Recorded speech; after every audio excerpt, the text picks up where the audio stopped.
I love Klein now, you little bitch. Morning, KROQ. All I got to say is, whoa, whoa, whoa, whoa. Good morning, KROQ listeners. I love each and every one of you. It'll make me laugh and put me in a great mood. Hello, my favorite people in the whole wide world. Good morning, everybody. Champions, baby. Let's go. Whoa, sweet David Steak, did you see that? What's up, Klein and Alley Show? Hey, it's KROQ. Good morning. Viva Klein Alley Show. Let's get the show started. The show started. The show started. We are live in Los Angeles. 3, 2, 1. And here we go. Klein Alley Show. 106.7 KROQ FM in HD Pasadena, Los Angeles, Orange County. This is the world famous KROQ. Hell yeah. Welcome to it on a Wednesday morning. We are KROQ. This is Klein Alley Show. If you need us, phones, text line, 800-520-1067. I'm Klein. That's Alley. Hello. DJ Omar Khan right there. That is Jake Z Nerd, Postmaster Johnny, and producer Vanessa. Those two will be on the hot seat later today as we give them their year-end grades, give them their official reviews for the year. Anonymously, of course. We've all recorded our thoughts on how everyone was this year, and we will listen to these a little bit later, totally anonymous, and people will get a sense of exactly how they were. A lot of companies do this. It's really seems annoying, but they sit you down. They go, all right, well, we're going to get into the holidays, but before we do that, let's go ahead and give you a little score as to how you did this year. Yeah, but I also read that people are having AI do the peer reviews. Of course. Why do humans want to waste time with it? Well, yeah, managers, they don't want to spend time on this crap. Tell all the employees how they did and how they can improve. That takes time and effort. Now, these are anonymous, so you won't know who said what about who, but here's just a tease as to what we'll get into later this morning. I want to give Johnny a solid B-. B. He started the year good, and then it was a roller coaster ride. It went down. So, anyway, So you just gave him a minus for that? We don't know who said that. We don't know who said that, Omar, because that's totally that's right. Sorry, my bad. Whoever said that, I need them to try to whoever's putting this together. I need them to put it in robot voice. It will be put in robot voice before we actually put it on the for the official segment. This is just the pre-segment, so don't worry. Don't know, Vanessa, no one knows it's you. It could be anyone. Was it you, Vanessa? Nah.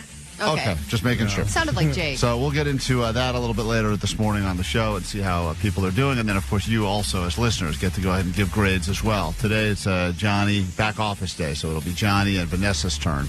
And then tomorrow we'll do some peer reviews for the rest of us. So get ready for that. That's right. We're still continuing to come in here tomorrow. We have not started phoning it in just yet. And, next week we're going to be taking some time off. But people are asking for certain segments that they would like to hear.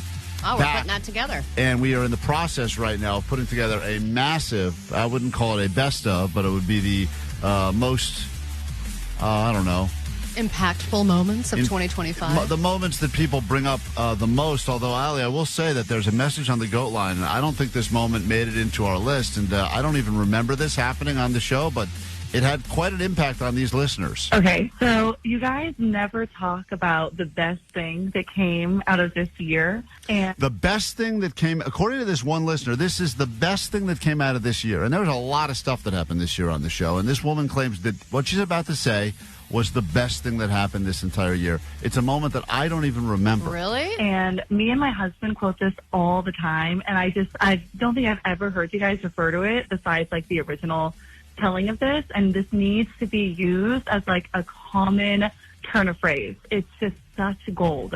So at the beginning of the year, when the fires were happening, Klein was telling this story about how his wife was concerned for their safety and like brought this to his attention. Like, I'm concerned about like being possibly evacuated, and I think that for the safety of our family, one of us should stay up and, keep watch of the news to, be in touch with what's going on, see if you need to be evacuated or anything.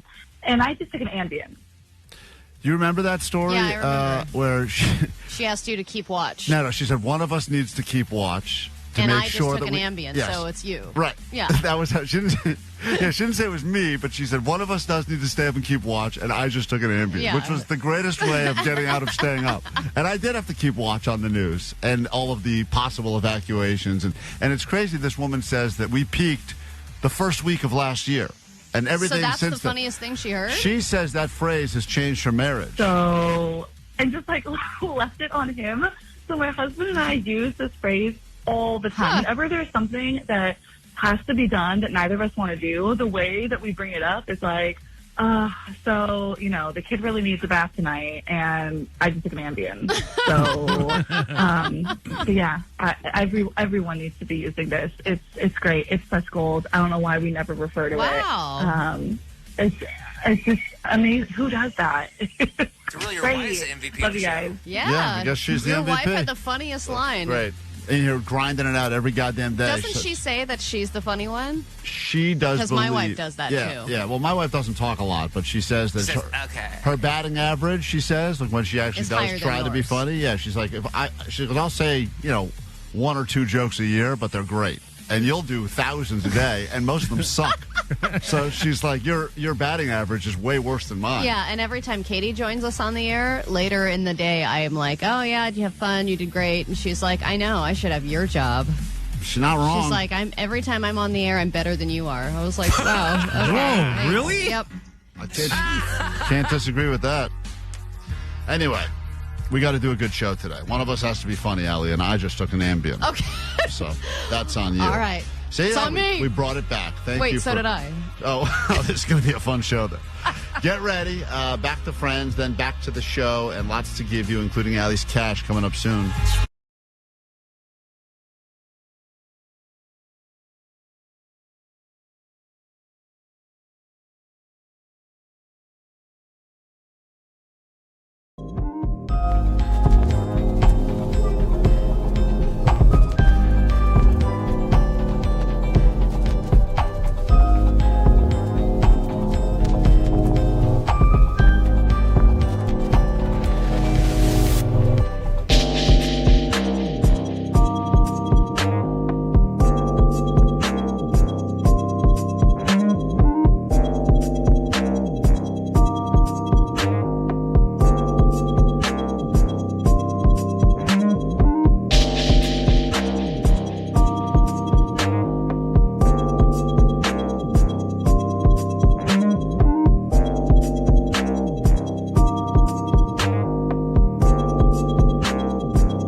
KROQ Klein Alley Show. Tickets to get you into Evanescence at the Forum. Hey, there he is. It's our rich Uncle Scott walking through the halls here. I thought everyone was already off for the holidays. I'm shocked when I see another human walk through the halls around here. I'm very surprised always. They look surprised, too. I know. They're like, what's that show still doing here? Don't they have good contracts? No, the answer is we do not. That's why we're here. We're here because we're thirsty for your attention, and we will give you things to make it worth your while. Tickets to Evanescence, Allie's Money, some more of these Ruka beaters, and if that were not enough, we will get you into the House of Kong. When you hear the sweet sounds of the iconic gorilla's laugh during the show today, when you least expect it, it'll happen at least twice, maybe even 3 times. That's not the one. This is the one. This is a practice. Every gorilla's horny right now. This is not the real one, but When you hear that, that'll be your access into the house. No, not that. That's Jed the Fish. Can we talk about the fact that Vanessa thought we were doing an actual gorilla experience? Well, Vanessa, I asked her. That's hilarious. I asked Vanessa, what are we giving away this week? And she goes, you guys are giving away something into the House of Kong. And I said, is that for the band's pop-up? And she goes, no, this is an experience with actual gorillas. She was like, so it's not that big of a deal. It's just a thing with gorillas. Yeah, and we're like, but I think it's the band Gorillas. And she goes, no. late. She goes, I think. I go, where is that happening? At the zoo? And she goes, I don't think so. So then I started going, where are we going to have an experience with gorillas? Somewhere in L.A. Downtown. L.A. Like some warehouse. So you get to go in and meet. And she goes, well, look, I don't know the details, but it seems fun. So we're like, it's going to be King Kong. Yeah. Anyway, it's not that at all. It's Gorillas with a Z. The band Gorillas, and we will get you into that at some point this morning. Listen for the iconic Gorillas laugh. Quick break. Back with Allie Knows the News and your chance to win her money if you want it. $500. Call us right now. 800 520. Isn't it Hanukkah? It is. Today is Hanukkah. Yeah. Isn't there like 7 nights of Hanukkah? 8 nights. Eight crazy nights. Yeah, it should be $800, I think. What? Well, tonight would be the. Well, hold on. Let me think. Do some math. Isn't tonight like the third Carry night? the one. Oh, Tonight no. is the 14th night. What? Okay, I thought it was $1,400. $1,400, Allie. There it is. Tonight would be the fourth night, fifth night. I want to do it for Hanukkah. 500. Allie said 500. She got it Oh, right. $500. $500. Oh, okay. I thought today was the last day for some reason. $500 Wednesday. Yes. Whoa. Please accept my generosity before I take it back. 800-520-1067. You get to battle Allie 5 questions about the news, and if you take her down, you get $500. Not a bad way to start your Wednesday. Pretty wow, very generous of you, Allie. That's Thank nice. you. I'll even throw in a gorilla experience. 559 says that over the break, you please replay the bit where Klein was dubbed into the Dateline pedophile report. Oh, yes. I was literally We'll crying, play that. laughing so hard. Happy holidays. We will play that. That is that was once again some very creative editing on Omar's part. And this was a very curated list from everybody on the show. It was a group effort. Yeah, you'll be getting some of your favorite moments. So let us know on the text line today what it is you'd like to rehear while we're not here, and we will figure out a way to make it happen. A quick break. Back with Allie's money, $500 could be yours. Don't call if you're not going to be a good contestant. We'll come back with that and much more next. Hey, this is Amy Lee from Evanescence. Listen to KROQ at 9, noon, 3, and 6. How you doing, Los Angeles? It is an honor to be here with you tonight. To score tickets to Evanescence, Saturday, July 18th, Kia Forum. You're not going to want to miss it.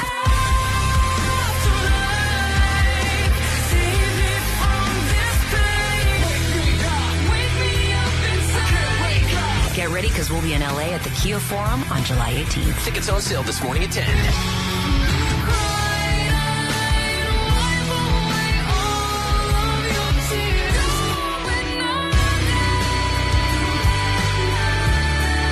Keep it on KROQ to win. We love you guys. Thanks for having us. The world famous KROQ. Courtesy of Live Nation. Hey there, it's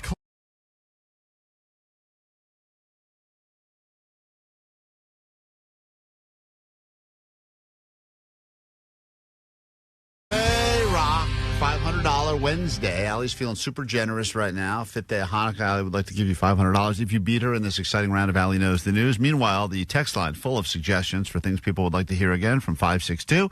Can you please replay that one time when Allie reenacted lesbian porn? I think it was over a year ago, so I don't even know if it qualifies. No, that's not it. That was... Oh, my God. That was her cold plunging, which is a similar sure? sound. This was the one that Same amount of wetness. This was the one this guy wanted. Oh, like a bullet.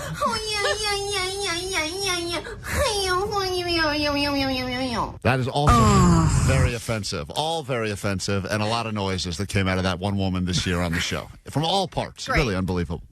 All right, let's get into it now. Someone would like your money. It's the very least we can do is pay the people after that. So we say good morning to JP, who would like a shot at you and your cash. Good morning, JP.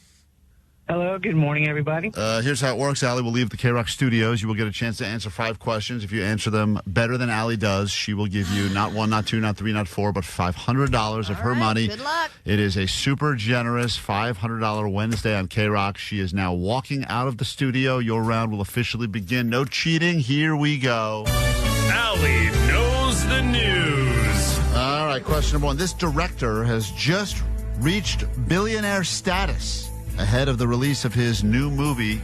Which director is now north of $1 billion net worth? James Cameron. Question 2. The NFL halftime show on Christmas Day, the one between the Lions and the Vikings, will have this performance at halftime from a man who hardly says yes to anything, and that is sarcastic. Bruno Mars. Question number 3. This land is coming to Magic Mountain. Cartoon characters are involved. What land will be opening at Magic Mountain? Snoopy. Snoopy. We go to question number 4. An executive order is about to be signed that will reclassify and potentially decriminalize which drug? Say it again. Your phone cut out. Marijuana. Marijuana. All right. And finally, question number 5. Which NBA team is the proud champions of the NBA Cup? Oh, man, I think it's the Mavericks. Mavericks. I'll write it down. All right. You had a shot at $500. Let's see how you do it compared to Allie. I tried to throw in a couple of boy news questions because I know that those always throw Allie off. I always try to help the players win the money. Nothing makes me happier than Allie losing large sums of money early in the show. Allie, here we go. Question number 1. This director has just reached billionaire status ahead of the release of his new movie. Oh, I believe that is James Cameron. All right. Is apparently now worth $1.1 billion. That is correct. And you know who else got that right? JP. Oh, damn. On the board early. I believe he's also being sued for copyright infringement. So then he may go just under $1 billion, depending on if he loses. Here we go. Question number 2. NFL halftime show, Christmas Day. The one between the Lions and the Vikings has just announced who will be headlining their halftime show. A man who hardly says yes to anything, and that is sarcastic. Who? Snoop Doggy Dog. He guessed Bruno Mars. But the correct answer is, when in doubt, Snoop will do it. And Snoop is going to be doing that halftime show on the Netflix Christmas Day game. Allie goes up by... I feel like if you were to look over all the questions I've asked over the year for Allie Knows the News, I feel like the answer was Snoop more often than any other answer. Well, anytime he does anything, it's very relevant to he does so much stuff. There's a lot of... We go to question 3. Allie's up 1. This land is coming to Magic Mountain. It will involve cartoon characters. What is the newest land that will be coming to Magic Mountain? Ooh.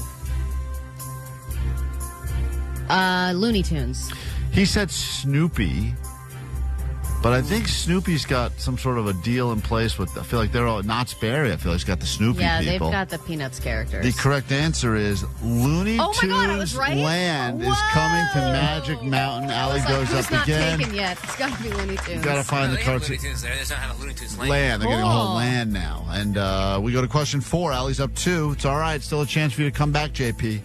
An executive order is about to be signed to reclassify and potentially decriminalize this drug. Oh, it's got to be weed. He said marijuana. Allie says weed. That is the correct answer. Apparently, cannabis stocks soaring all of a sudden because people think that weed is going to be now government legal on a national level, which it has not been. It's been state to state. And we go to final question, and here we go. Which NBA team has just won the NBA Cup? There's a cup? Oh, boy. Bunnies.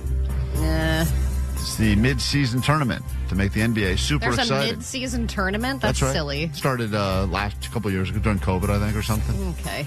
I don't know, the Thunder? No.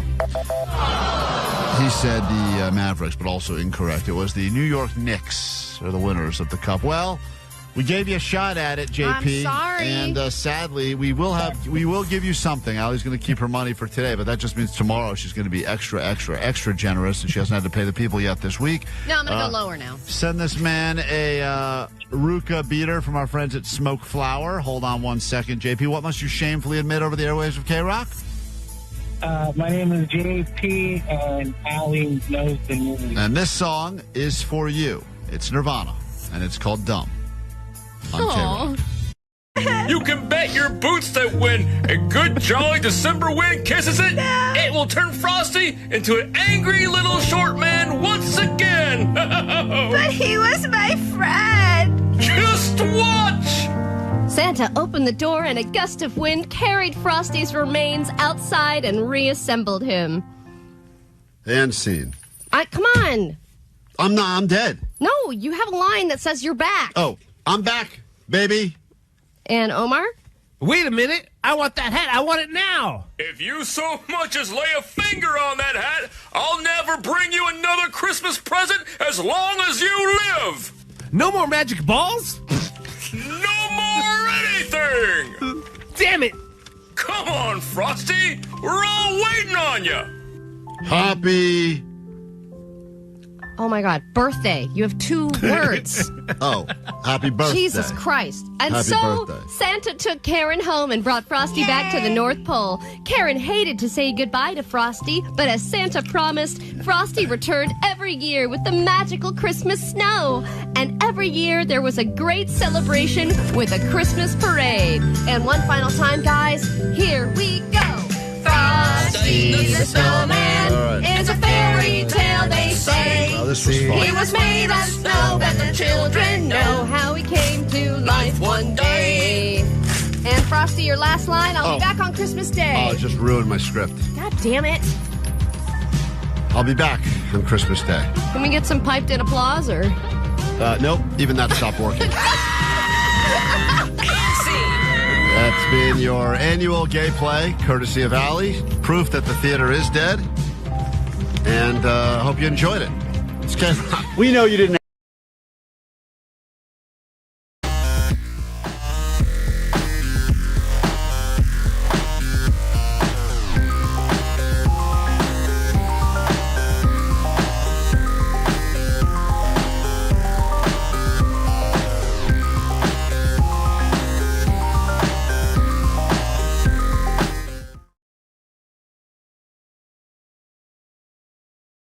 Klein Alley Show. Lots to give you today. If you want Evanescence tickets, we'll have them for you. Talk about times that you were in the ER during the holidays, because ER visits are on the uptick, and everyone's got a story as to how they spent Christmas in the ER.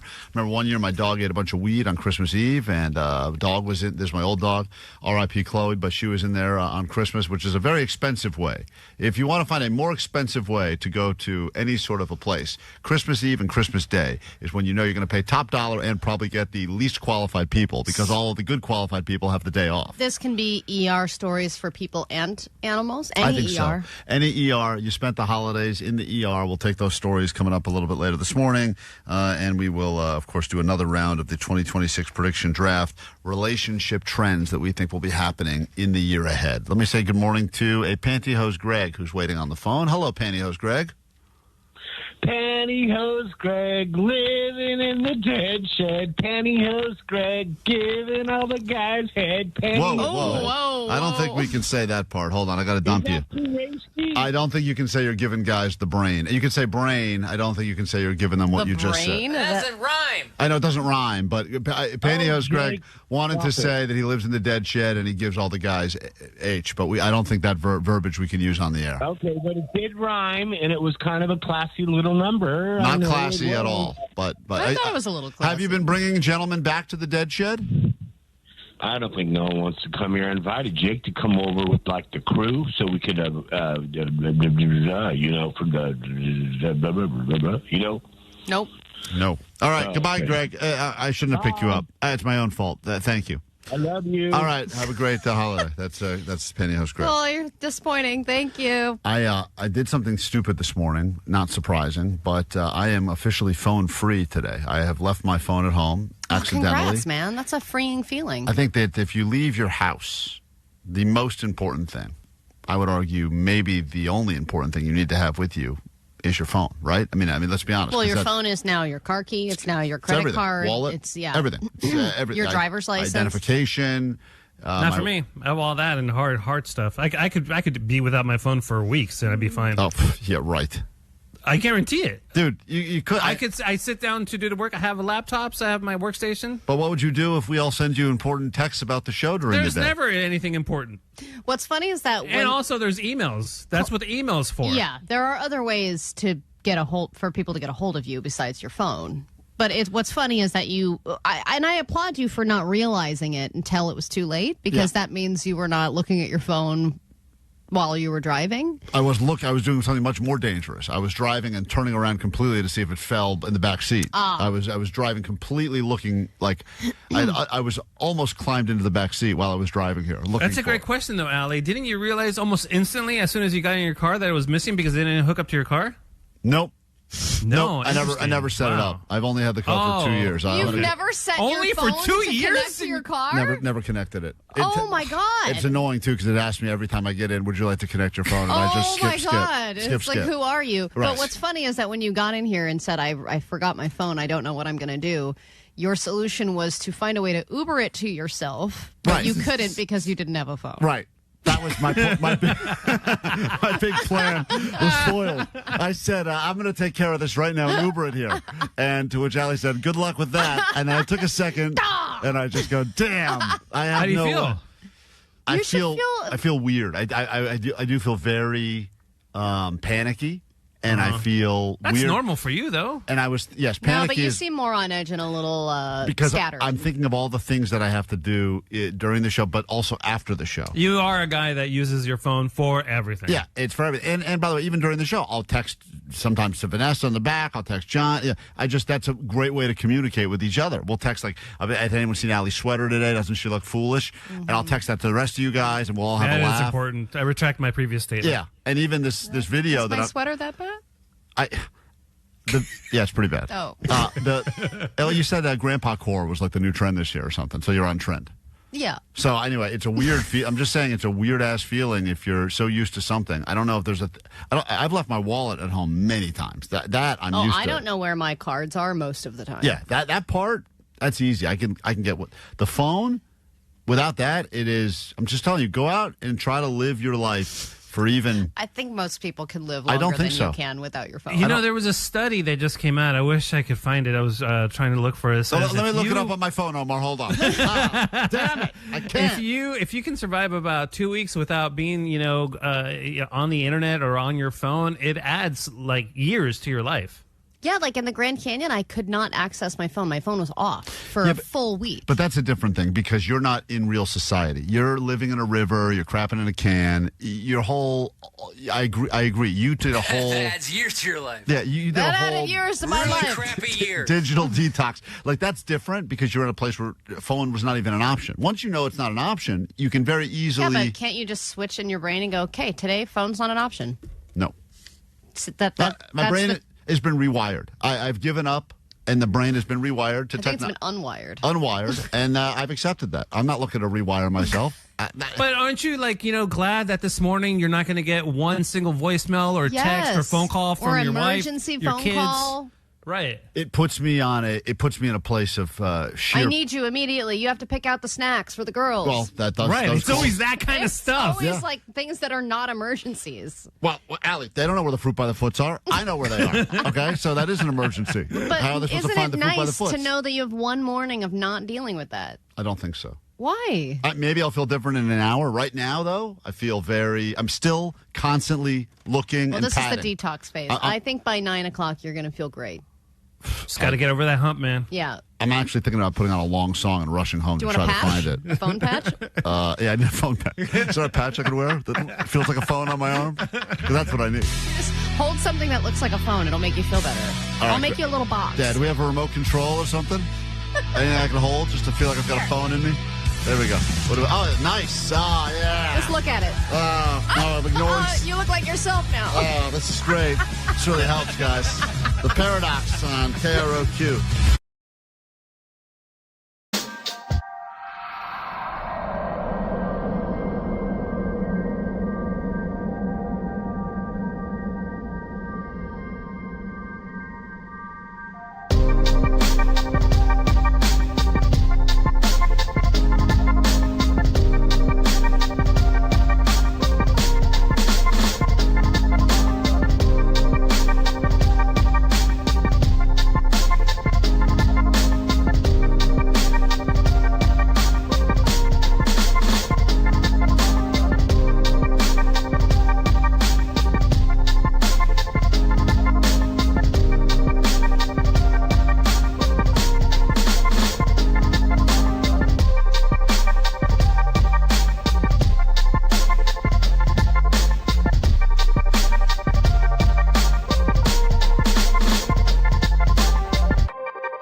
K-Rock, we are Klein Alley Show. If you need us, the phones, text line 800-520-1067. Then there's that GOAT line there for your messages. That number is 844-956-GOAT. Hey, what's up, guys? Sweet David, long-time listener here. I listen to your show almost every single day. However, I've never actually hit the download button on the podcast. Does that actually make a difference, or does me listening to the podcast download enough? Is that like downloaded?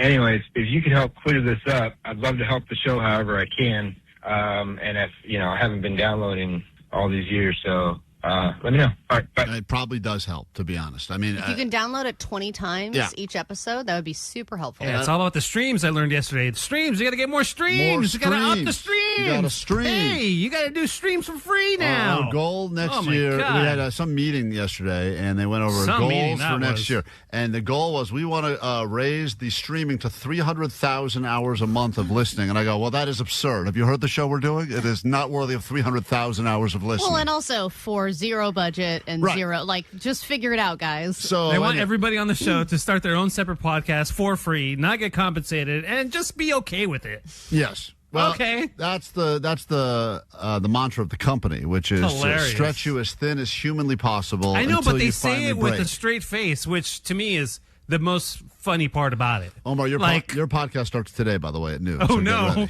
Okay. Gardening with Omar. It's Gardening with Omar. It's going to be a good one. Anyway, so the answer is yes. I did reseed my lawn yesterday, so I have a lot to say. Oh, yeah? You received your lawn? Reseeded. Oh. Yeah. Oh, I see.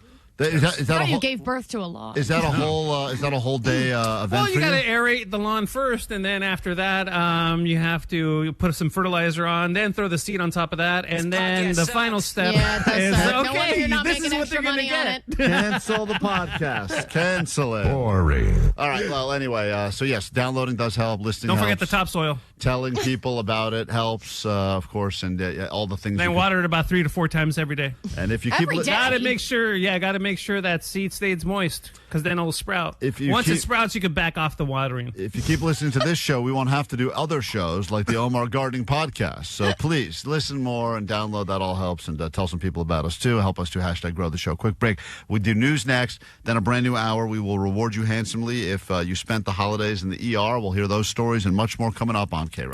KROQ. Klein Alley Show. The world famous KROQ. Klein Alley Show.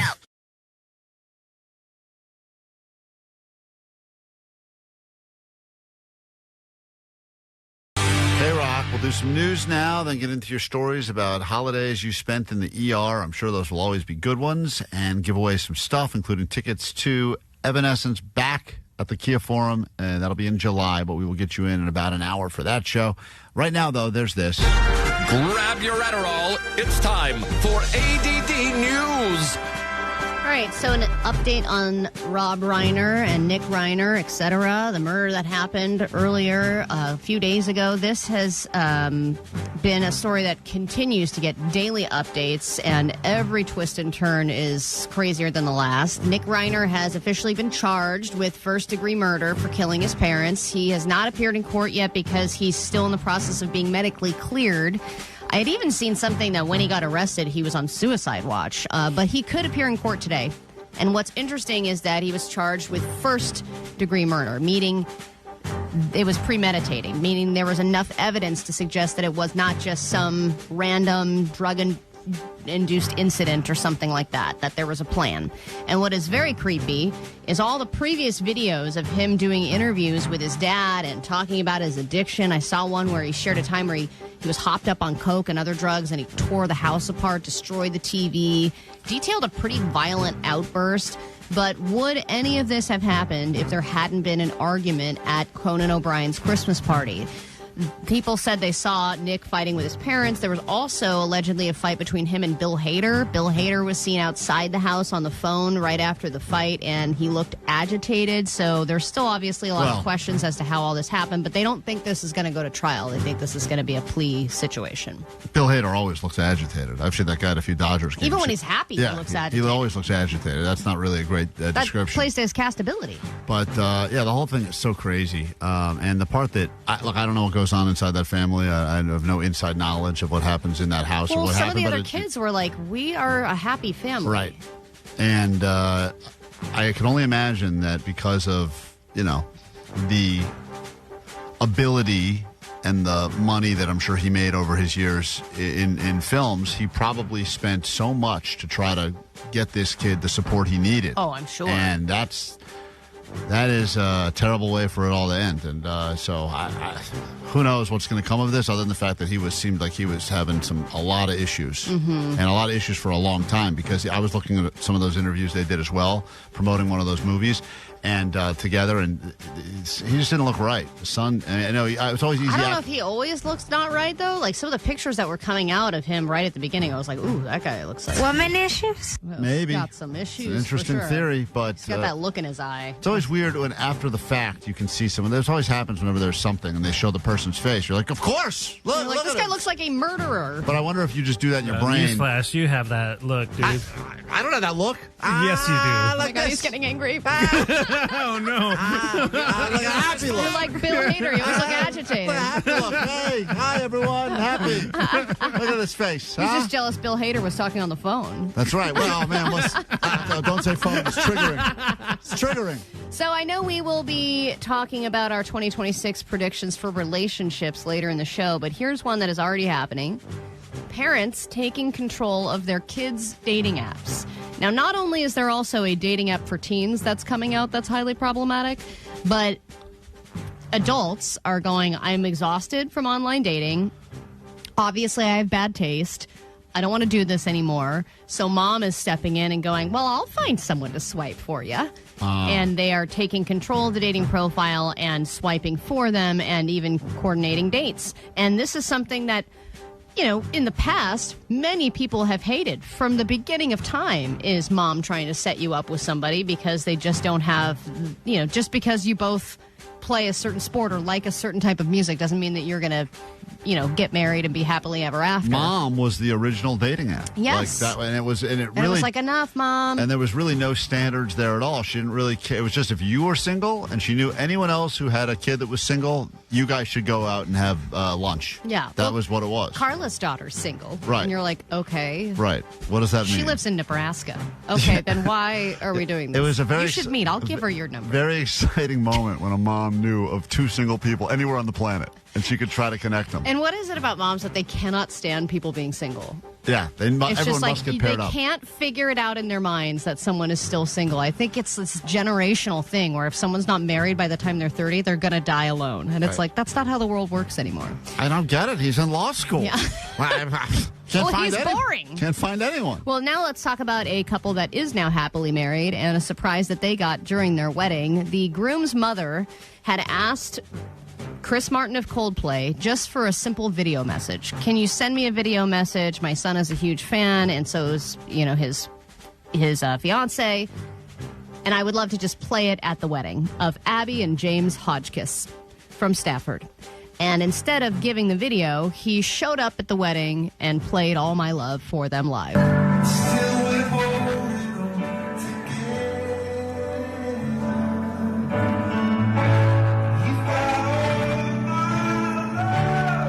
And you can see everybody crying. The bride, the groom, every guest is crying.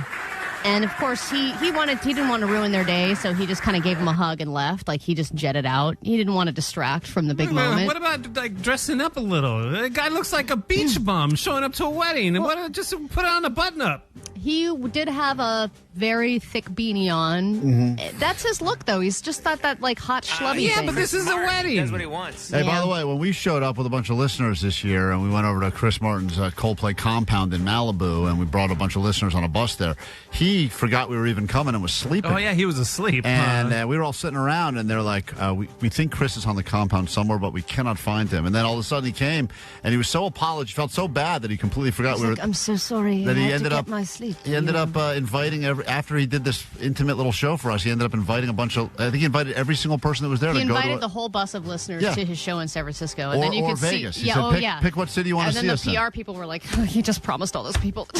We have to figure it out." His team was like, "Oh, it's gonna be a long night for Another us now." bus full of people. He's a very nice guy, very giving guy, that Chris Martin. And but he also wasn't wearing shoes. He does love.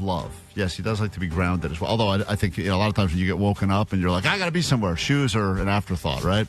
Let's get into a brand new hour of the show. Let's do it right now on KROQ. Klein Alley Show. 106.7 KROQ FM in HD Pasadena, Los Angeles, Orange County. This is the world famous KROQ. Oh, yeah. Welcome to your KROQ Klein Alley Show. We're here for you if you need us. 800-520-1067 this hour. You spent the holidays in the ER. What's the reason? Why did it happen? Maybe it wasn't last year. Maybe it was at some point. But Christmas Eve, I've got my feeling about that in general. And usually I would think, because anytime you start a new job, when you're brand new at a job, you don't really get you don't get to really pick your days off. So you have to earn them. I would imagine that a lot of the people that are working in the emergency rooms, those are not the doctors that have been there for 20 years. years. It's the B and the C teams. It's always the bench players. They're like, all right, well, gotta go ahead and pay my dues. This is my moment. I mean, not to compare what I do in radio to a ER doctor, but quite a few Christmases, Christmas Eves, Thanksgivings. I was sitting there, the stupid Thanksgiving. Here I am in the studio live. Give me a call. So, and that was and your family was happy. Your show. That was what I did. Whoa. That was what I did every year. Effing Kevin here. Here I am. Merry Christmas. Merry Christmas. Give me a call. And no one would call because everyone was doing stuff with their phones. So we'll get into those stories coming up a little bit later. And, Allie, wouldn't you know it? It's officially the week of Pack Your Patience, maybe more than ever before.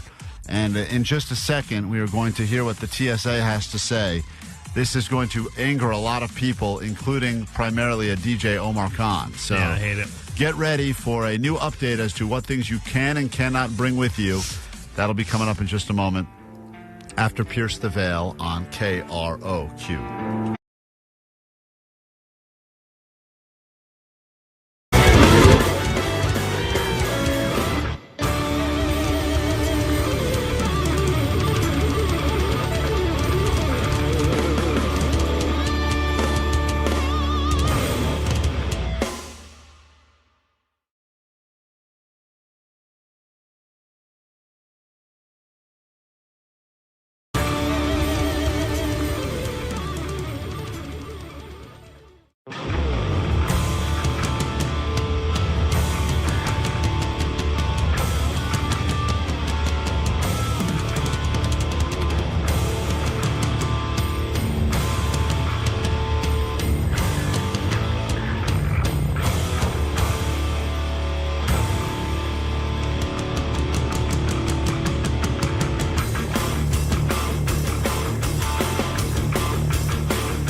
800-520-1067 to call to win.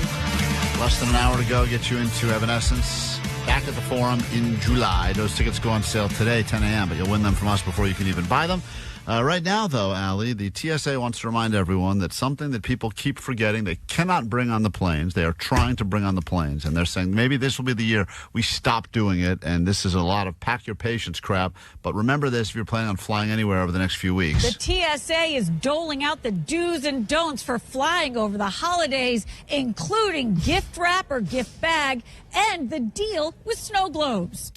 Why is she screaming at us? She's so aggressive. She's a very intense lady. Including the deal with snow globes. She's lost a snow globe or two in her life. What the deal with snow globes is, she's going to break it down. And the deal with snow globes. Okay, relax, lady. Stop It's it. not that important of a story, but here we go. Apparently, the TSA says, stop bringing the snow That globes. poor microphone. That microphone is wetter than a snow globe, right? You probably can't travel with that microphone at this point. We get more snow globes on the checkpoint than anything. All different sizes, as you can see. 'Tis the season for snow globes.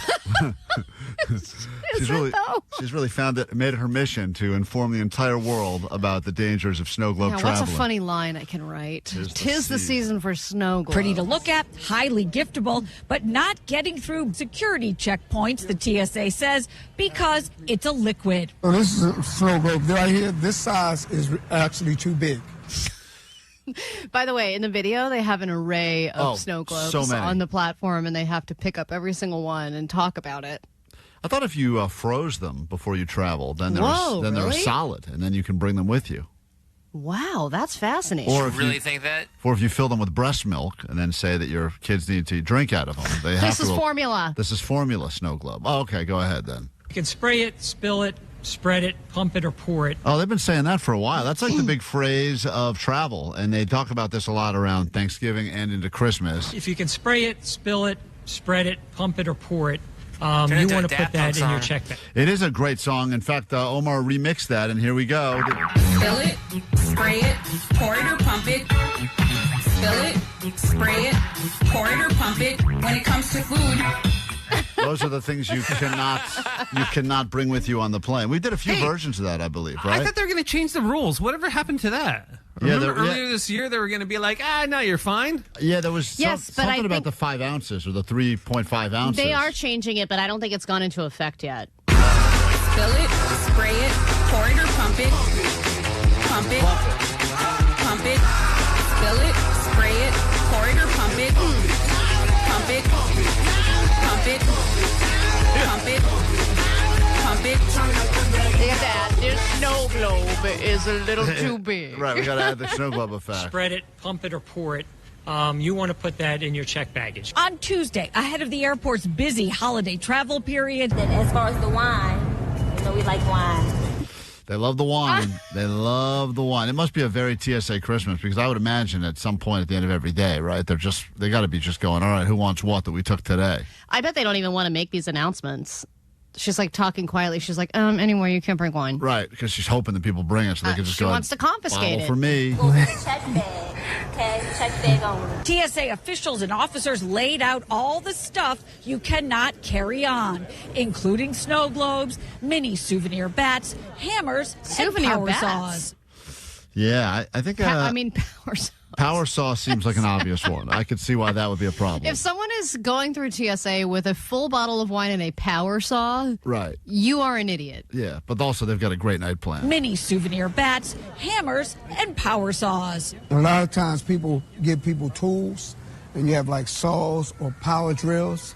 We ask that you put, once again, underneath the plane in your checked baggage. But I get it because, no one wants to pay for the over 50-pound thing on luggage. So if someone gave you a nice heavy Christmas gift and you got to bring it back, your option is you ship it. That's going to cost you money. You can't really squeeze in your luggage. Ship it, pour it. Plug it, bag it. Spill it, spray it, pour it or pump it. Ship it. Pump it. Pump it. Ship it. Pump but it. It's also, I think, the fault of the airlines because they've made the bag fees so expensive now that people are like, I don't know, I guess I'm just going to bring the chainsaw on the plane. Right. And I'm going to try it out, figure it out. Because they cannot go through the checkpoint. okay, cannot go on your carry-on. BWI's federal security director says bringing items like these through the checkpoints causes delays. The TSA also asking you not to go through security with wrapped presents. Best to stick with a gift bag instead. We ask that you do not wrap gifts. What? Oh, whoops. Yeah, but you should have known that, you idiot, because they say that every year. That's every single year they say they make this announcement. Yeah, this and guess what? They have a scanner that can see through all of it. Yeah, so what does it matter? But sometimes they look through and they don't know what they go, I don't know, is that a grenade or a remote control car? They don't know. That scanner doesn't seem that good. I don't think they know, dude, because if they knew, they wouldn't tell you don't wrap the presents. That's the whole point. If you can wrap it, ship right. it, add it to the song. Because if it's something that we cannot see or we can't see through, we have to open it up. You have an X-ray machine, sir. You should be able to see through everything. But I know that they can't because, trust me, I got stuff in a random backpack that's not even close to being a weapon, and they'll be like, we need the secondary of this backpack. And then they pull out a bunch of stuff, and they go, you're just a mess. Well, and you're the king of, I did prepare for this, but there's all these things in my backpack that I didn't know I had. Well, yeah, because I didn't realize my wife throws a bunch of Coke Zeros in my bag before I go through, and then they take them out every goddamn blades. time. Yeah. A big reminder as well. If you are 18 or older, you have to have a real ID or another acceptable form of identification like a passport in order to go through security. That's going to mess a lot of people up. But then you got that penalty fee you can pay, and they let it all slide, apparently. Yeah, I think it's like $45 So too. understand that's going to be a big holdup this year. The TSA is also recommending you sign up for TSA pre-check to expedite the whole process. At BWI, I'm Kate Amara, WBAL, TV 11 All right, News. there you go. So just a reminder of some of the things you can't bring with you. It's going to be a bad year for snow globes. Snow globe sales plummeting. When we get back, we'll hear your stories. You spent the holidays in the ER. There's probably a good reason why. 800-520-1067. Reward our favorite stories with some stuff we have here. Good things, actually, we've been piling up in the back office. Stuff we've forgotten to give away all year long. So be ready to win from us and share your stories next at 800-520-1067 on KROQ. Hey, this is Amy Lee from Evanescence. Listen to KROQ at 9, noon, 3, and 6. How you doing, Los Angeles? It is an honor to be here with you tonight. To score tickets to Evanescence, Saturday, July 18th, Kia Forum. You're not going to want to miss it.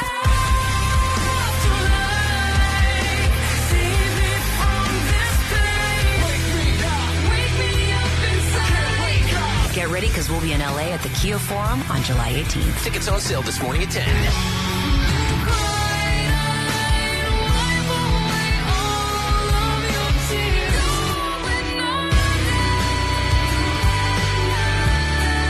Keep it on KROQ to win. We love you guys. Thanks for having us. The world famous KROQ. Courtesy of Live Nation.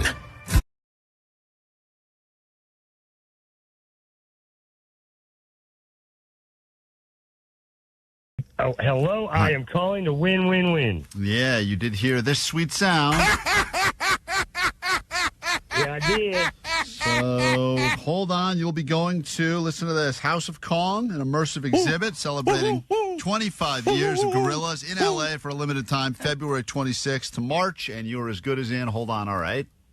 Cool. Thanks, Klein. You guys are the best. Oh, thank you. We try. Yes, we do. Sadly, we try more than we probably should. As I look around at all the people that are already on their break, and here we are sitting around like a bunch of losers. And tomorrow, in case you're keeping track, I believe it will be Allie's annual Christmas play. I don't even know what the play is going to be. Norman. Christmas in Jamaica. Shut up, you. Do you know which play it's going to be this year? Are you going to debut that or wait till tomorrow? I'm thinking about either a Charlie Brown Christmas or the Nutcracker. Oh, man. Why don't we do that?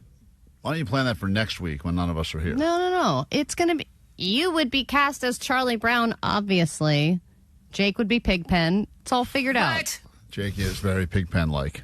He's got those flies around him constantly. Yeah. Exactly. All right, well, anyway. Vanessa, who's that? She would be that demanding chick, right? Vanessa, the one... Yeah. Lucy? Yeah, Lucy. Yeah. No, I kind of thought she would be Linus, the one with the blankie. Oh. Because she's a kid. Right. She should be that little yellow bird. I know you're Woodstock. I have no idea who you're talking about. Yeah, I know. His name's Woodstock. Yeah. All right. Well, anyway, that'll be tomorrow. It's Allie's annual tradition. We hate it so much. How long has she been in this country? Why would I watch that cartoon? It doesn't sound exciting. She's right. It's not very exciting. It is terrible. Hey, it's the best. Peanuts is the best one ever. What's Johnny going to be, the football? I want to be Woodstock, the bird that doesn't say anything. No. I actually thought he would be Schroeder because he's the musical one on the show. Oh, okay. Oh, Awesome. yeah. Allie's working on it. Anyway, tomorrow, that'll be a fun, interactive experience for you guys. Right now, though, want to hear the stories. When you are in the ER on Christmas, you have that moment where you look to whoever you're with, or you look at yourself, your own reflection, and you go, this didn't go according to plan. No one ever plans on going to the ER, but there's something that stings extra when it happens over the holidays. Could be a New Year's Eve thing. Could be, when I was born, my birthday is January 1st, my mom's water broke, I believe. She were at a New Year's Eve party, and they had to do the whole rush to the hospital That was years thing. ago, too, so she was probably drinking. She was boozing the whole time. Look at me. Nice. So Cool. clearly, that was not how they wanted that night to go. And then the fetal alcohol syndrome made it worse. So. And then here I am. Ta-da. So, And weren't you a real fat baby? Didn't you tear her open like crazy? 10 pounds. Oh, 10 man. pounds. She's never walked the same since. Big baby. Hey, Alice. Good morning. You're on And your KROQ. dad's very upset. Very upset. Hi, He said how are she you guys? Never felt the same. Hi. So disgusting. You're on KROQ. Why did you spend holidays in the ER? I gotten off late from work and I was going to see my boyfriend, and I used some Nair on my private area, and needless to say, I spent the rest of the evening in the emergency room. Whoa. You were not supposed to put Nair there. No, I remember I Naired my whole body one time. There was a big trend with using Nair, the hair removal. It was just a cream, right? Yeah. But you were only supposed to Yeah, use it on yeah. your arms and legs, and if you used it on your privates, it burned crazy. Yes, yeah. So your it was really plan bad. was I went to town. Christmas Eve or whatever it was, you were going to make sure that you were completely hairless for a fun, festive Christmas, and then you ended up, burning yourself? Yes, yeah, chemical burns. Yeah, it would burn. God. It would burn Yeah. bad if you put it on your arms, but it was Really like a bad. Yeah. burny tingle, and you can just imagine, basically, that you're, when you have that moment where you're handling jalapenos and then you touch your body. Oh, man. But it's like times 1,000. So did you tell Yeah. did you tell them the truth when you went in there, or did you come up with a different story? No, I had to tell him the truth. I wanted to get some proper treatment. Yeah. And how long were you in the ER for? Luckily, it wasn't as busy as I thought it was going to be. So maybe I was, in and out in 4 or 5 hours, but ruined the evening. You guys got to come see this lady's smooth vagina. It's unbelievable. It's beautiful. Red, but beautiful. Well, we got the residents here today. Bring the students in. They're going to check this out as well. All right, we say hi now to John. John, you spent Same story, I imagine. Christmas in the ER. What happened? Hey, Merry Slogmas. Merry Slogmas to you. We it was about Christmas Eve or Christmas night, and I was cleaning a wine glass, and the base broke off, and it just came down and punctured my hand, and blood started shooting across the room, about 8 feet across the kitchen. And this was years ago, so I had really crappy insurance. I had to go to Kaiser from Simi Valley and Sherman Oaks, and then they messed it up, and I had to go back later that night so they could fix it because my bandage was just filling up with blood when I got That's back. the Kaiser way. Oh, yeah. You have to pay extra copay for the extra. Yeah, exactly. So you're telling me that you stabbed yourself with a broken wine glass and spent Christmas night not once but twice in the ER. Yeah. Did you get and then this? I haven't been able to wash a wine glass since, too. Yeah. It's terrifying. Have you just when you went back the second time, did you get the same crop of doctors that tried to fix you the first time, or was it a whole new crop? It was the same guy, and I looked at him like he was an idiot because the first time I was like, really? One stitch? That's all it's going to be? And he's like, yeah, I'll be fine. Yeah, well, that's all the insurance covers. Anything more than that, should have gone PPO. Yeah, I know. All right, that's moving rough. on. That's Felicia. Spent the holidays in the ER. These stories usually did not go according to plan, which is why you ended up there. And it's an interesting time of year to be in the ER, although they claim visits are usually on the uptick. Happens a lot around the holidays. But why did you spend Christmas and or New Year's in the ER, Felicia? Hey, Sweet Dibs. I was in the ER on New Year's because I had got brand new roller skates for Christmas and decided to go roller skating around the neighborhood with my daughter. And this guy pulled out of the driveway, and I swerved to avoid him. And when I went down the driveway, as soon as I hit the street, I fell, and I broke my wrist and partially severed the tendon for my thumb. And I'm a massage therapist, so I was out of work for 4 months. Oh, jeez. And I imagine you didn't have any knee pads on or any kind of protection. No, it was just going around the neighborhood. Yeah. I didn't think it was going to be a big deal. And nope, I just fell and there went my wrist. Say hi. You know, I actually have never showed you this video, but I do have a bad fall of me on rollerblades. You do? Mm-hmm. Where's that video? I'm not showing it to you. Why are you holding out on that one? Well, because with rollerblades, and Vanessa knows this, it's hard to stop. And if there's something unexpected happening and you try and veer out of the way, I was going downhill on a path and I could not stop, and then I had to run into a pole and circle around the pole many times before falling to the ground. Who's got the video? I do. Who was taking it, though? Katie was taking the video. Oh, great. All right. I think she saw me losing control and started rolling. Smart. I'll contact her directly. I mean, this was Allie falling off her bike when she saw, quote, a man. Say hi. That was her falling off a bicycle, and that's only because she saw a guy. Yeah, and I have fallen off of a bike on a different occasion, and I broke my elbow. It's easy to break stuff when you fall off of a bike or rollerblade. You spent the holidays in the ER. What's the reason? Leela, good morning. Good morning. Yeah, it was years ago, but I was around 5. I think my brother was 9, and my dad had put together his little mini bike for, a little bicycle for Christmas. And my brother went outside to ride it, and he rode it over a curb like you do, and the seat came off, and the pole of the bicycle went up into my brother's ball region. Ball region. It's like what happened with the guy at the wine glass. Oh, totally man, different. that is terrible because your dad built the thing poorly. He didn't follow the instructions, so the seat came off, and then he got saggy balls penetrated by the bike pole. Yeah, and it missed his main artery by millimeters. So your whole family was in the ER? Yeah. Oh, beautiful, man. beautiful story. But yeah, I'm sure how many of these injuries, I wonder, are going to be from poorly built toys? Yeah, just things that you had to break out. And I don't think you're really reading the directions. You're kind of skimming a lot of it because the kid just wants the thing. Chris, you were in the ER for the holidays. What happened? Yeah, hey, how's it going? I was in the ER in 2011 all day from about 9 a.m. all the way until I think it was 11, and then overnight because we had my first daughter. She was born. Oh, that's a nice occasion. There you go. That's at least a feel-good story. It's better than getting a piece of a bicycle stuck in your butt, right? Yep. I think that's literally the opposite. Right. It's the exact opposite. So there you go. All right. Well, listen. That's a happy These are all different. We could do these all day, Allie. It turns out every single person in our listening audience is very accident-prone, and I hope that no one goes to the ER this particular holiday. Let's try to stay out of the ER. Or if you do, I hope it's funny. Yeah, at least let it be funny. Let it be one of those oopsie sex toys got stuck stories or something like that. It's the holiday vibes with Blink-182. I won't be home for Christmas. On your KROQ, we are Klein Alley Show. Good morning. Outside.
Thank you, Blake. KROQ, your Klein Alley Show. It's time for some more 2026 predictions now. Round 3 of the 2026 prediction draft is officially underway. And today we're going to talk about relationship trends that we think you will see or potentially be involved in the year ahead. Every year there are certain relationship trends that come out of nowhere, and then all of a sudden it becomes the thing. You heard it for the first time, and now it's like, wow, all my friends are swinging now.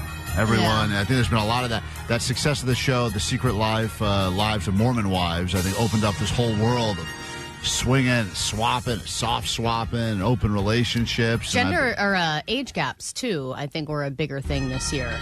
So in the prediction draft, first person on the clock is Jake the Nerd. Jake picked early that he believes the food of 2026 is going to be everything is going to be mushroom infused. And he also said that he believes planking or owling will be the new comeback of next year. So stupid. Really stupid draft so far for Jake. And Jake, in the world of relationships, you're currently not in one. Yep. What do you feel? Let the stupid continue. What will be the relationship trend according to you in the year ahead? The trend is doing what I'm doing already. Is not going to be in a relationship. That's going to be the trend. Because relationships are just a bunch of work. And I already got a job.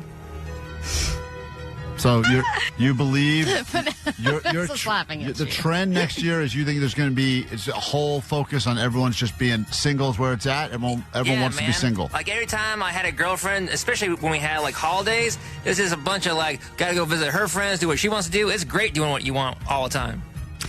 Yeah, I mean, you are a person who likes doing what you want when you want to. So to compromise any of that and to say, hey, let's have one Friendsgiving dinner with my friends, you're already annoyed. Totally. So single is going to be the trend. Yep. All right. And that means people in relationships will get out so they can also enjoy the single lifestyle? Better believe it. All right. Jake's hoping that he's a trendsetter. Jake says single. Well, I think people are staying single for longer. And people are getting married less often. People are having kids less often. So it's not a crazy pick. Vanessa, you also are currently single right now. What do you believe will be the relationship trend of 2026? Okay. Dating chefs. Rude. I think it's going to be people are not going to download the apps anymore. And they're just going to be more and more group date activities. Like joining a running club. They're going to be the hot thing. Like, that's the only way. Mm-hmm.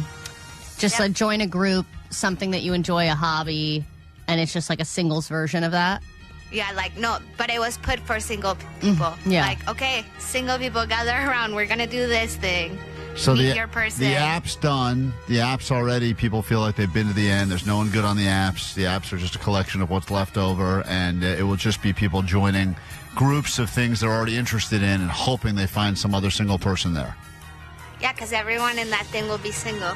Do you remember that old company, Events and Adventures? Yeah, they would always, that was their big thing. That was their thing, is it's just fun events. Like-minded singles. Yeah, you want to go mountain biking, you want to go join a basketball team, it's all just activities, and I have a feeling that everyone who showed up to those were actual women that were into those activities and guys that were just pretending Love mountain biking. Whatever they could do to get around single women. What is this one? Painting? Oh, shoot, I brought my bike. Whatever.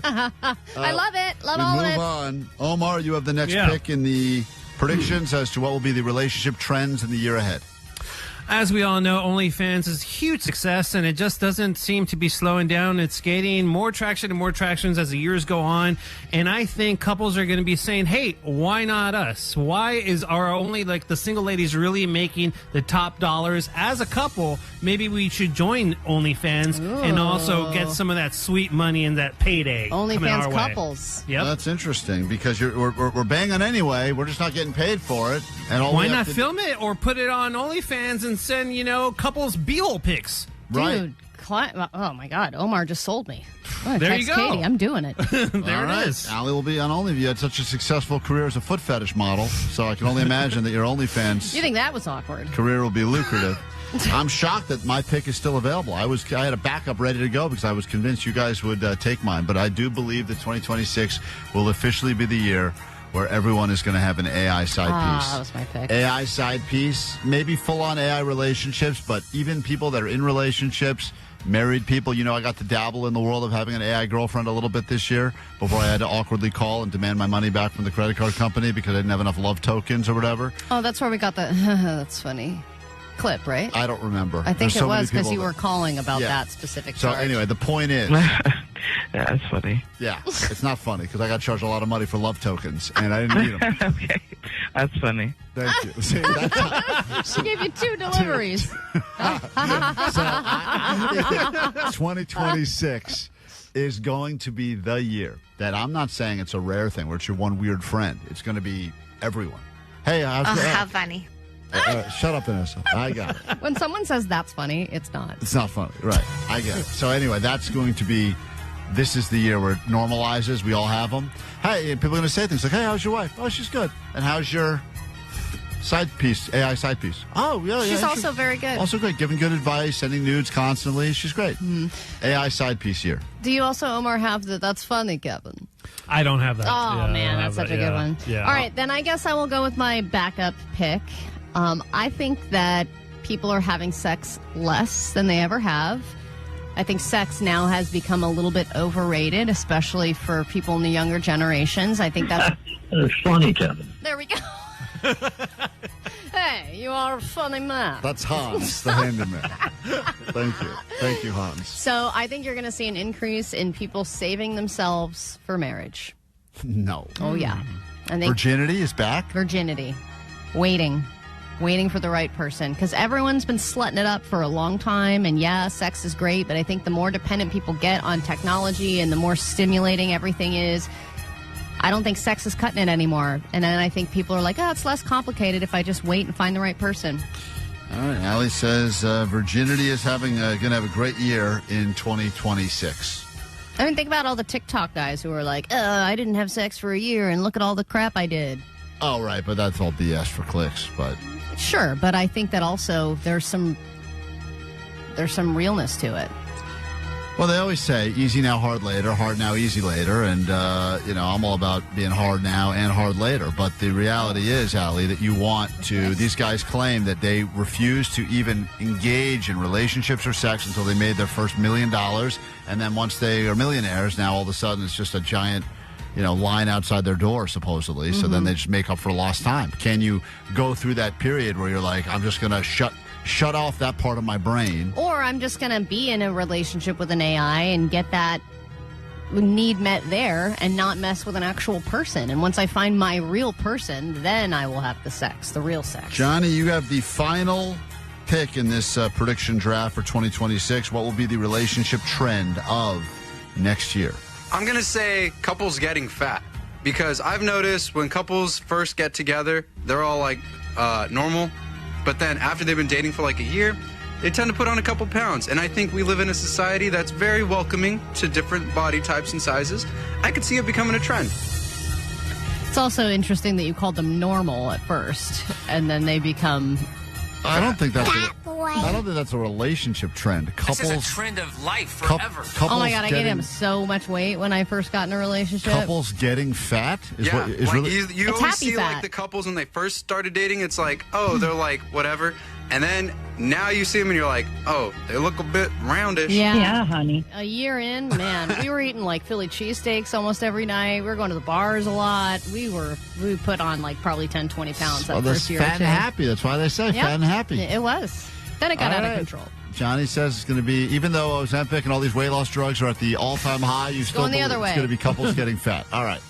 Well, there you have it. Our predictions for the year ahead in the world of relationships. Quick break, back with your news, then your Evanescence tickets, and much more all after this. This is not what Christmas is all about. Klein, Alley, Show. Mornings on KROQ.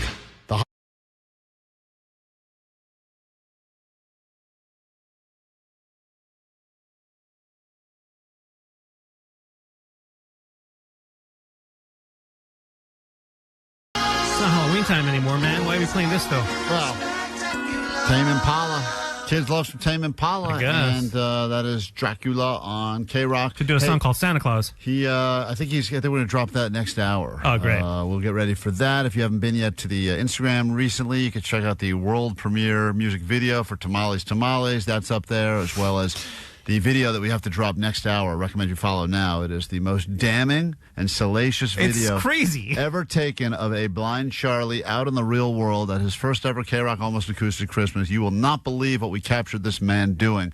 It is remarkable in every possible way, and we should get him on the phone. I don't even know if he's aware that we have this footage. I'm sure he doesn't because he can't see, but man, it is. The rest of the world that has eyes will absolutely love it. That'll be coming up soon. And we will accept bribes not to talk about it. Yeah, oh yeah, he can buy us. He can buy our silence totally. easily. Yep. He's got all the money, and we will happily not talk about it. So we'll get into your news now. Then, the first thing we do when we're done with the news is get you into Evanescence back at the grounds of the Blind Charlie salacious video, Kia Forum. We'll get you there in July to see some Evanescence during their brand new just announced world tour with their new songs off of a new album that will be coming soon. But right now, there's this. Grab your Adderall. It's time for A.D.D. News.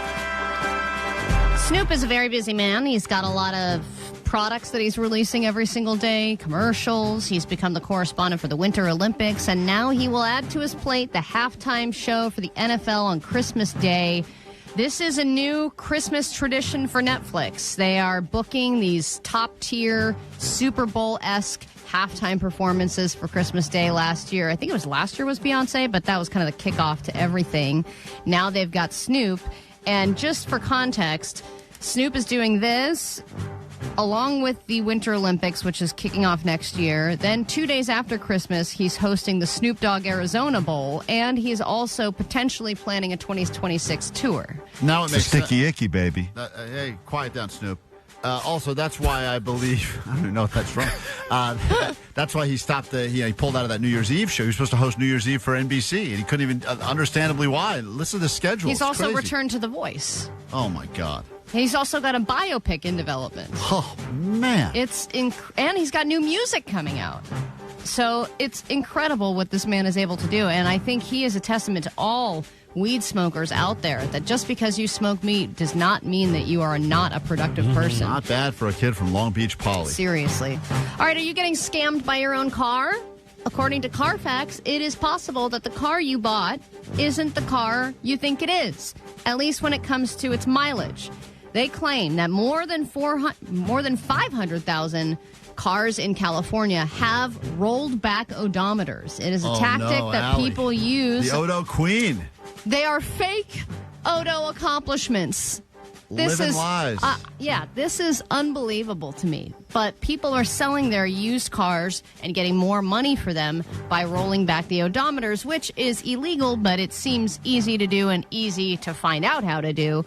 So if you think you're buying a car that has 30,000 miles on it, it could potentially have 100,000 miles on it, and you have no idea. And not only are you going to pay thousands more for the car itself when you buy it, you're going to spend a lot more on maintenance than you thought that you were. And it's easy to do, you say? Yeah, I Googled it. You found you're already on it? Yeah. Of course. I found easy ways to roll back your odometer. So the Tesla that Klein and I know it's going to break down within the next year or so. You're going to roll down. It's got 15,000 miles on it. Yeah. Okay. I'm going to sell it.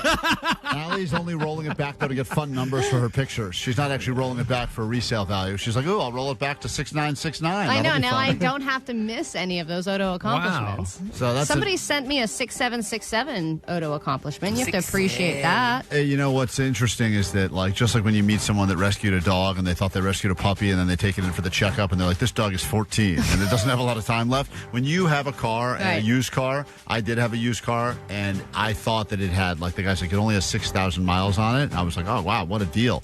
And when I took it in for its first scheduled service, they told me that it probably had closer to 65,000 miles. Oh, my God. That's a massive rollback. And at that point, I'm totally, there's no... you can't go back from that, Nothing. absolutely, yeah. I got nothing. So that's one of those things when you find out about it, you're like, man, that sucks. Yeah. For so many reasons. Exactly. But if anybody was able to successfully do it, I would really like to hear from you. All right, if you're one of those people who bought a Christmas tree and as soon as you got it up and decorated it, you felt instantly worse, you could be suffering from a thing called Christmas tree syndrome. And this is mainly driven by allergies, but it doesn't matter. They said, this is experts saying it does not matter if your tree is fake or real.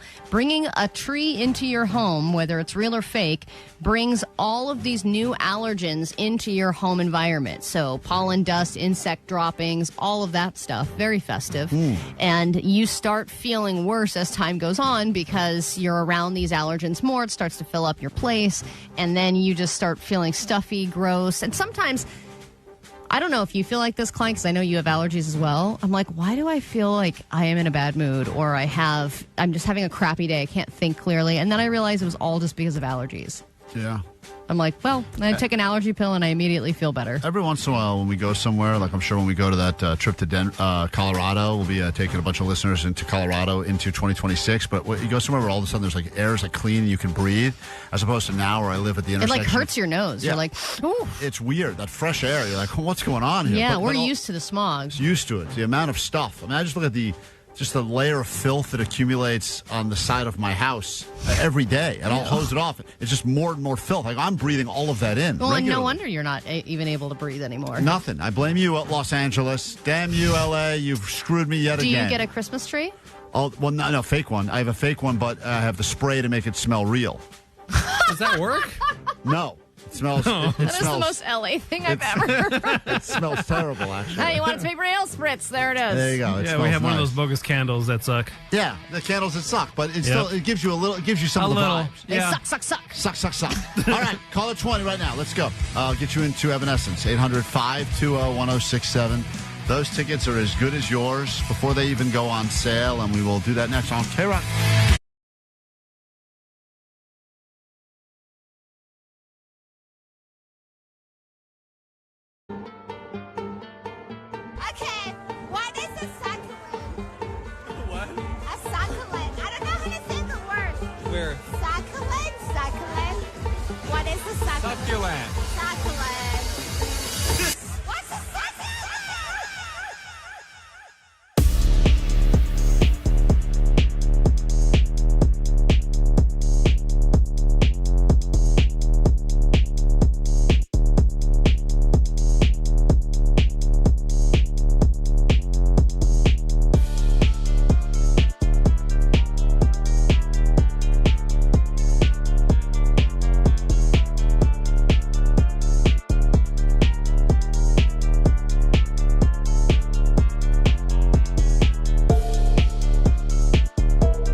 Show. 106.7 KROQ FM in HD Pasadena, Los Angeles, Orange County.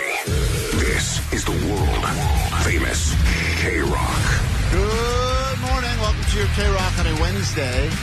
Slogging toward the end of the year. Klein Alley Show with you yet again, and we have stuff to give you. Allie tried to give away $500 earlier today. That was a fail, but she'll do it again tomorrow. Potentially even more generosity. Study up. The beginning of the show, so I recommend you listen longer. Spread the word. Help us to grow the show. And right now, someone's going to get tickets to go to a Evanescence show. Those tickets don't even go on sale for another hour. 10 a.m. today. Get them at Ticketmaster for the tour that will be coming back to the Forum in July. But don't worry about that, because for someone right now that will be nicknamed Caller 20, they will be there July 18th at the Forum. Perhaps they were just at the Forum for KROQ's Almost Acoustic Christmas, or maybe they missed it and they're looking at all the video going, man, I really missed out. And we say good morning to Danielle. Hi. Hi, you are Caller 20. Oh, my God. I've been calling so often to try winning the acoustic Christmas tickets. Well, I hate to break it to you. That show's already happened, so you're not going to go to that. But you will get to see Evanescence at the Forum, and congratulations, you're in. Oh, my God. Thank you so much. Thank you. Happy holidays. You as well. Hold on one second. She tried so hard, and she just kept trying and trying and trying. Hey, and it's okay to win after the fact. She got one of the 10 bands, and she'll be back at the Forum, and Evanescence will be joined by other bands on tour. And hold on one second. You'll have more chances to win those tickets today at noon, 3, and 6. You know, somebody on the text line had a great name for people who roll back their odometers. They're photos. Oh, the photo people. Photo accomplishments. Fake odo accomplishments. Man, that's a real egregious. problem. I would say. Engineer Justin probably knows how to do that. I bet he does. We got to hit him up. He's got Is that what Operazione Dynamite is? It might be. Oh, my God. It's all about the rollback. That's what he's talking Operazione Dynamite. Oh, I get that down to 20,000 miles by lunch. Operazione Dynamite. Hey, Blind Charlie, good morning. Oh, good morning, guys. Hi, what's up? Did you have a good time at your first ever KROQ Almost Acoustic Christmas and your first time ever at the Forum? I know you were overwhelmed because you're blind and you thought the place would be too big to navigate, but I did see you having a great time. Yeah, I had a great time, and I'm still recovering. I've been kind of sick ever since. I've just been sleeping and recovering ever since Saturday. Today, I finally feel a little bit better. I have a video that was shared with us of you doing something on the floor at the Forum, and I would love to release the video for the masses, but it is rather incriminating. I hope you're okay with that. Incriminating in which sense? Do you have any idea what this video might include, just from your experience on Saturday night? That I was dancing with my girlfriend. Do you call that dancing? What's in the video that we're looking at? I have no clue what you're looking at. My eyes don't work, you idiot. What? Yeah, but your hands do, don't they? Yeah, hands are working overtime. Well, yeah, I'm a very touchy-feely guy. Yeah, you are. That? Yeah, it looks like you're trying to read a Braille book on her ass. Yeah. What's wrong with that? Nothing wrong with it. Well, in fact, we didn't know you had a lady, did you guys? I thought you broke up. Respect the game, dude. Well, we got back together. And how did that happen? Well, we got back together. We started talking again, and we got back together. Why? And then is there anything wrong? No, you brought it to the not show. at all. By the way, you won't believe when this video gets posted. You won't believe how attractive Blind Charlie's. It's up. It's already been posted. How do you know she's attractive? All you see is the back of her. Thanks for asking me if it's okay. Like, we're going to post this, and then we'll ask you. Way to go, guys. Johnny That's the posted way. it. That's how we do. Are you okay now that it's already been posted? Before we want us to take it down, we'll take it down. I would recommend people check it out quickly. No, we won't. Klein Alley Show. No, we won't. You got to watch the way. I have nothing to be ashamed of. I'm very infatuated with my girlfriend, and I don't know. We have a very nice relationship. I don't think I did anything wrong. It's not a random stranger. It's somebody I have a relationship with. It's one of the most incredible things I've ever seen. Well, just if you're going to see the video, what's going on is that Blind Charlie is standing there watching the concert, yes, and his girlfriend He's is not watching it. Okay, well, yeah, that's a relative sorry term. about that. I'm You're facing listening you're facing to the direction of the stage and listening, and your girlfriend is dancing and shaking her ass next to you, and your hand is just loosely on her ass, feeling the shaking of her butt, which I guess is, that's PDA. Was she saying something reading to you? her butt. What did you read on her butt during that song? Was it the lyrics? What is she doing? I love you. I love you. Yeah, exactly. She's a bee. She communicates through dance. This is it. I wish everyone in whatever relationship you're currently in or will be getting into this year that you have a moment like what I witnessed with Blind Charlie and his girlfriend. He seemed so happy. Because it really, even though the guy's got no working eyes and I only saw them from behind in this footage, it was one of those moments where I watched that. I go, there's something about this that is a beautiful, I don't know if it's the holidays. And it was also because he's wearing his red and white Waldo, stripe. right. Yeah, so it just seemed really festive and Christmassy. Yeah. I think this may be our next viral smash video. I think people are going to go bonkers when they see this thing. So it's up on Klein Alley Show on Instagram right now. Feel free to enjoy it and share it. Maybe put it on Reels as well. People can memify it because it really is kind of incredible what's going on with Blind Charlie and his girlfriend. And you guys are still together? Yeah. She came up and I was sick and feeling bad, and she helped me out yesterday, and she takes good care of me. Yeah, no, I'm very obsessed and enamored with her. I like her. How'd you find her again? Because of this show? Yeah. I met her at the barbecue when you had Royal Otis. And then she, when you guys did the bowling thing, I was out shaking the sign in front of that. And there was a big old Brinks truck that almost ran me over, and she saved me. And she was like, "You need to move." And then we went and had coffee and talked, and things went from there. So, yeah, no. Unbelievable. Allie, I mean, what a beautiful... Yeah. This guy is getting so much action. I mean, poor Jake over there. Is he getting action? Has he sealed the deal with this lady? Oh, yeah, dude. The way he did... Yeah, you can tell. I mean, you don't have to say it. It wasn't the first time he brailed her ass. Yeah, Chad. Yeah, you look like you knew your way around that ass, Charlie. Okay. All right? You didn't look lost at all. Hey, so you got to appreciate the fine things. Right. That's true. Me? Yeah, that's Yeah. okay. Hey, Can you tell her ass, like, if we put like a lineup of asses, and then you would just feel each ass, would you be able to tell her apart? It's a great idea. I could, but I'm not going to do that because I think that'd be very disrespectful to her. I think she would have fun doing What it. if they were all guy asses and there was only one that was hers? Right. Would you be opposed to that? Well, you guys would have to run that by her because... Okay. We will. Yeah, we will. Do you have her number? Can you give her number to Vanessa? Well, sure, yeah, I can do that. Great. So here's the idea. We have next year plan. So January, whatever, we're back here. Blind Charlie comes in day one. That's how we kick off the year. Oh, I don't even want to go on vacation anymore. Let's cancel the trip. We get a whole lineup of asses. Vanessa, you following along here? You got to book a lineup of asses. We need a bunch of asses. And Blind Charlie is going to attempt, based on this video, I think he'll have no problem, but Blind Charlie will try to pick his girlfriend's ass out of a lineup. If that's something that she's okay with. Trust me, I will not disrespect her and agree to anything. If she listens to the show, she has a great sense of humor, I would hope. Yeah. Yeah, well, yeah, but still, I'm not just going to be like... No, we'll get her permission. Yeah, we'll talk to her about it. Of course. It's a bunch of dude asses. She'll be fine. Yeah, I'm sorry, didn't you say she met you dressed outside of a bowling alley dressed like a cow waving a sign? Are you concerned now that she's... I don't want to disrespect her. I don't want things to get weird. I get it. I know. All right. Well, anyway, the video's worth looking at right now. It's up on... unless you want us to take it down, in which case, $20,000. Oh my God! Now you're bribing me. No, there's nothing to be ashamed of. It's not bribery; it's blackmail. Get it right. Oh, blackmail. That's right. Okay, get it right. Okay. All right. Well, we cannot wait for Blind Charlie on the return of the new year, and hopefully you guys stay together through this break because I would really very much look forward to this happening in the studio. Oh, okay. Yeah. Okay. No. Yeah. All right. Take a quick break. Back in a second. And check, dude. You okay? Opportunity. I'm winded now. I got very excited. He gets too excited. After he hasn't read a good book in a while. You know what I mean? When we get back, Allie, this is where things get good because we have the official score reviews, grades for the year.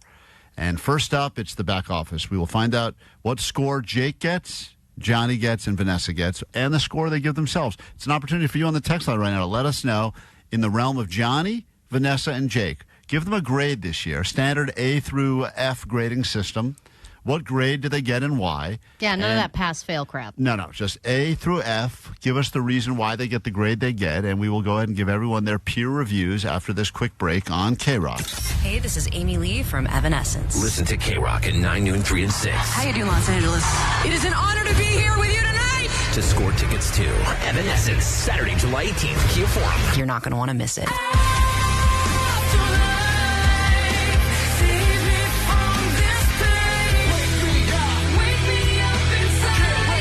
Get ready because we'll be in LA at the Kia Forum on July 18th. Tickets on sale this morning at 10.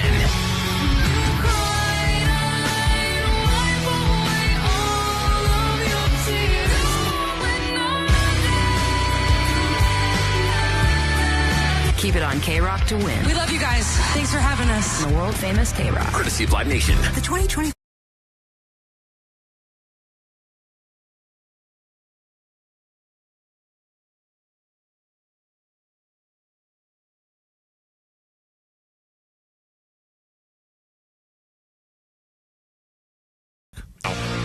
I am a little nervous because the goal here is to make the show a better show for you, the listeners, who give us some of your time every morning. Maybe it's a couple of minutes. Maybe you're actually diehards. You listen to the show, download after the fact, maybe even watch us on YouTube. But when we do the year-end peer reviews, there is a chance that people get their feelings hurt. Yeah, and it's hard not to take it personally because it is the work that you've put in all year long. And I think we're all hoping to improve and level up on any given day. And yeah, sometimes we're successful and sometimes we're not as far as doing more better, but criticism hurts. Yeah, it does hurt. And before we get into the peer reviews for Jake, Johnny, and Vanessa, we will give them an opportunity to give their own grade. What grade they think they earned this year and why did they give themselves that grade? So, Jake, we'll start with you, and then we will hear anonymous peer reviews from everyone on the show. We've all given you a grade and a reason why you've earned that grade. And, of course, the text line is not keeping their opinions to themselves as well. There's a lot of people that are coming through with their own theories and thoughts as to why people deserve the grades that they got this year. I don't see a lot of A's on the text line, by the way. I do see a lot of B's, C's, and D's, which is still okay. Those are all passing grades. And Allie, you can share some of the best ones when we get to that person. But we'll start with you, Jake. Jake, what grade do you give yourself this year? A, easy. Easy A. Okay. Why do you say you get an easy A? Because God, I didn't have a day off all year. I think I wasn't sick once. Wasn't this the year you took that weird road trip to go visit the... No, that was last year. Oh. That was the only time I've ever Okay, well, that was annoying. I forgot about that. I was still annoying. To see the moon, remember? Yeah, he went to go see the eclipse, and then it was cloudy. And then he got hit by an 18-wheeler on the way back. Yeah. And almost that, yeah. That was last year. Okay, so this year you give yourself an A. Yeah, the only time the podcast ever messed up was because of things outside my control about the platform it's on. It's not my fault. And I don't know. Did I ever say no to go out and get an audio? I don't think so. I think I went every time. Yep. Yeah, but you're just describing your duty. That's the job. You're not That's excelling. Not really my job. That's not really my job. It's part of the job now. Not it really. is. Well, now it is. You didn't want to go to In and Out to get the 6-7 interviews. Oh, yeah, that's dumb bit. Yeah, I didn't want to do that. So, what? Yeah, you didn't want to do that. Because 6-7, they stopped yelling, order 6-7 In and Out, so we were going to send Jake there so that after they yelled out order 6-6, Jake would take over the mic at In and Out and start yelling, 6-7, 6-7. Try to get 6-7. All I want for Christmas is 6-7. All I want for Christmas is 6-7. Yeah, Jake didn't want to do that. Song now. Oh, my God. Jake refused to do it. And then I guess the other thing is I think I'm here first most of the time. Yeah, you and Vanessa are the first ones here every day. Go on first, too, though. That's not true. Go on first. The other day I was here by myself. Everybody left without saying bye. So Oh, yeah, he texted him. That He's was like, where is hilarious. everyone? Jake got home. We all left. Jake got home alone one day. He was- I was just locked. I thought there was a special meeting. I walk in there's no one. And he's like, I made my morning show But again, disappear. just because you're there first and they're last, that's just your gig, man. That all just shows how hard I work. So A+. Hey, Jake, what about all of the overtalk that happened this year? And, we're talking on the air, and you decided Those are spices for the show. That's not in your job description, but you seem to love doing that. Those are good spices. No one added that bullet point. Jake gives That's show spice. Jake gives himself an A this year. Let's find out what everyone else on the show gave Jake. Here we go. These are anonymous. You won't know who said what, but here we go. I'm going to give Jake I'm going to give him a solid C, because he's kind of a meh kind of guy. You know, when he chimes in, it's meh. Everything is meh. I would have to rate Jake like... So that's one C you got from someone on Thanks, the show. Omar. And we don't know who... That wasn't me. You don't know who. It's anonymous. That was Vanessa, clearly. The voices have all been changed to protect the innocent. Here we go. I would have to rate Jake like 3 silver stars. There's nothing wrong with him, but he just smells like an old beanbag chair, and he doesn't do much. He doesn't do much? That's about it. Oh. Thanks, Jake. Oh, man. All right. That's way off because Jake does work and he does a tremendous amount. Yeah, for but he's sure. not off about the smelling like an old beanbag chair. That is true. Spot on. But also, that was not a proper scoring system. Seemed to me like that was Johnny, who has no idea what Jake does. Yeah, clearly not. A through He F. thinks he just sits in there. That's right. He just sits in there. He's just petting Kitty. That's it. Evil. Moving on to the next score from Jake. So far you got a C and you got 3 stars. From a work ethic standpoint, I give Jake an A. From a conversation in the hall standpoint, I give Jake an F. Oh. And from a personal hygiene standpoint, I give Jake a D, as in deodorant. Get some deodorant. Overall, averages out, Jake gets a B, as in buy buy some deodorant. I had deodorant in here. I had to use it all the time. Anyway, there's a score you just got there. That person gave you a B, whoever that was. Yeah, 626 gave Jake a BO. Oh, Jake, congratulations. You just got the first ever BO on the report take card. that one. All right, moving on. Jake gets a B+. He always gets the podcasts up on time, pulls clips that Omar can use just at the right moment. I would give him an A, but his emails are so god-awful, I had to lower it. All right, so you would have gotten an A from that person, but your emails are terrible, so you lost a point there. But still, B+, great score. And for my next grade, I'm going to give Jake an A-. A. This is my new name. Who is this munchkin? We have one of Santa's elves to give Jake a grade now. Thank you. And for my next grade, I'm going to give Jake an A-. A-. He did a lot. He did lots of man on the street. I would say he got 95% of those, so thank you for that, Jake. Really appreciate it. Also, he led us into his love life. And that's brave, so that deserves an A-. And I just think he really tried for the show this year, so, yep, that's my grade for Jake, the nerd. All right, there you go.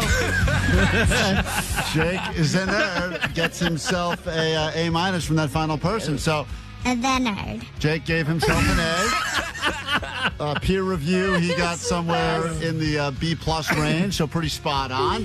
Vanessa and Johnny will be peer reviewed next on KROQ.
want to see pure happiness, check out the video that's up on our Instagram, Klein Alley Show. It's Blind Charlie reading Braille off his girlfriend's ass at the KROQ Almost Acoustic Christmas Show.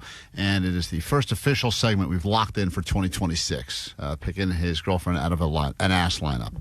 That'll be exciting. We'll come up with a better name by next year, but we're phoning it in now for the end of the year. And we're doing some peer reviews. If you are dealing with an issue with a coworker, a loved one, and you need us to settle it, we will try to squeeze in a petty claims court today, sometime next hour. So slide in the DMs or hit us up at 800-520-1067 if you and the person that you've got a problem with can join us so we can get you into a petty claims court, the final petty claims court of the year, and we'll make it all about you and your situation. Someone will be right and someone will be wrong and be punished, and we can do all of that coming up next hour. So be in touch with us right now by sliding in the DMs, Klein Alley Show, or just calling or texting 800-520-1067. All right, back to the peer reviews. You want to go to Vanessa next or Johnny? Let's go with Johnny. All right. Johnny, hold on. I got to find. Johnny, what grade do you give yourself this year out of curiosity? Probably like in high school, I'd give myself like a C-. C-. What? Any reason why you would give yourself that score? Just chilling, just cruising. You know, kind of like... That's hard work. Just chilling. Just cruising around, yeah. All right. He ain't wrong about that. Ain't wrong. So C- is the score you give yourself. Yeah, why not? All right. Let's find out. Let her rip. I got some reasons why not. Well, here's what people on the show gave Johnny. This is his year-end peer review. I give Johnny a D, because he be sucking that D to keep his job. Mm-hmm. So that's one D out of the gate. Joke a D. But there's more grades coming. But that translates... Oh, hold on. That one was not done yet. I apologize. Hold on one second. I give Johnny a D, because he be sucking that D to keep his job. But that translates to a B because of his handicap. All right, so that's one B. That was the official score from that coworker. I don't know who that was. These were all recorded anonymously, so you won't know who said what. But that's one B, so there you go. This year, Johnny gets an F. Well, he's had lots of Fs. But then sometimes he has an A. You know, like with the Tamale song. But then he forgets the lyrics alive, so he gets another F. So with all the Fs and a few A's, he gets about a D-, which is pretty good for a guy who almost got fired this year. Yeah. All right, there you have it. So Johnny, a D- and a B are the two first official peer review scores you got. We move on. If Johnny was working on the Johnny Show, which he frequently is because he doesn't really care about the Klein Alley Show, I would give him a D. But since he's not working on the Johnny Show, he's working on the Klein Alley Show, I am going to give him an F. Oh. Okay, that's one F, one D-, Seems the grades are going down. and one B. But I think he can still turn it all around and average out to the Get score. an A before the show's over. He gave himself a C-. So let's see if he's anywhere close to what we think. I want to give Johnny a solid B-. Who is this? We never will know. Why do we waste time doing this anonymously? It's so obvious who everyone is. Obviously anonymous. I want to give Johnny a solid B-. B. But not before I find this pot of gold. I know. He started the year good, and then it was a roller coaster ride. It went down. And we really had to be like, Johnny, you got to do this, you got to do that. But then we had a big meeting, and he stepped it up. And I didn't have to remind him of anything. He was like, doing it. Boom, boom, boom. But then there were moments. There were little ups and downs in there. So that's why it can't be a solid B, but a B-. I know next year he's going to do me proud and give me an A. That's it. All right, so that's that's a B-. Not Vanessa out. That's a B- right there. That's a good score for Johnny, and I think there's one final grade. Johnny's tough, depending on the month this past year, because there were some months where I was blown away and impressed, and he earned as high as like a C+ those months. Then there was other months where I was just completely baffled by things that he did, and those would have been F months. And then every once in a while, guy runs out after the Dodgers win the World Series, throws up a video, gets a couple million views, and I feel like that's a Johnny. That's Johnny on the spot. But if I had to go weigh the pros and the cons and the blank stares and that infuriating conversation we had about what time our meetings start at 11:15 every goddamn day, Johnny, then I would say Johnny is a C- with potential to be a solid C. But it doesn't matter because he's probably at IHOP right now instead of listening to this. So there you go, the official scores for Johnny. Close to what he gave himself, actually. If you were to average out all the scores he got from the It B-. probably would be what Johnny gave So himself. Johnny yeah. gave himself an actual accurate assessment. But he did get the highest grade from the person who works with him directly in that back room. Right. Or at least a Munchkin version. Well, we don't know who that was. And then speaking of that person, let's find out how Vanessa did. Should I rate myself? Yeah, what do you give yourself? And then we'll listen to what we all gave you. It's peer review time on KROQ. Year-end peer review scores. I give myself a solid B. Why? Because there were some times where I thought I could get a guess and I didn't. So I like to get all the guest requests, but sometimes I couldn't. There were sometimes I lost my cool. And I need to be more calm. When's the last time you cried in the office? I don't know. I can tell only you cried it was yesterday. Twice. And? Because I have big emotions. She does have big emotions. That's It's okay fine. to be emotional. That's fine. It's great. Anyway, Yeah, this was her yesterday. That's right. I remember that. Someone has to be passionate, and it's me. True. Okay. All right. And we admire your passion. So here we go. This is the official peer review of Vanessa. Here we go. This year I'm giving Vanessa an A because I don't want to see her cry. The first review is an A because of fear that you'll cry. That's a good start to this. Hey, not bad. First A we've heard it come out of the gate. Vanessa, I would score you 4 stars out of 5. What? I think you're a really good producer. I think you're very locked in.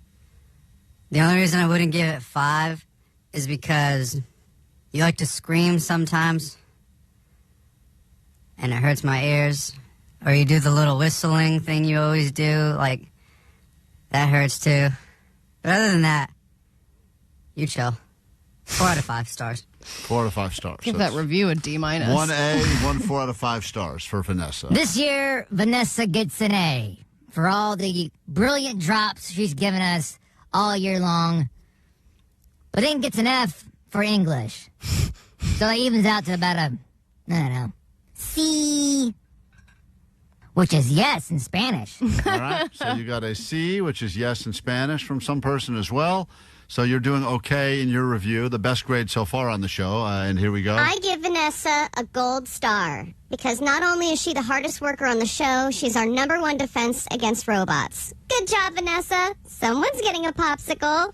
So you got a popsicle and a B and some other. You're doing very well, Vanessa. Are you happy so far with your peer review? Yeah. But I feel what like are you you guys eating? are being nice. What are you eating now? Okay, please don't make fun of me. I'm eating my candy cane. Oh, my God. You've already got the...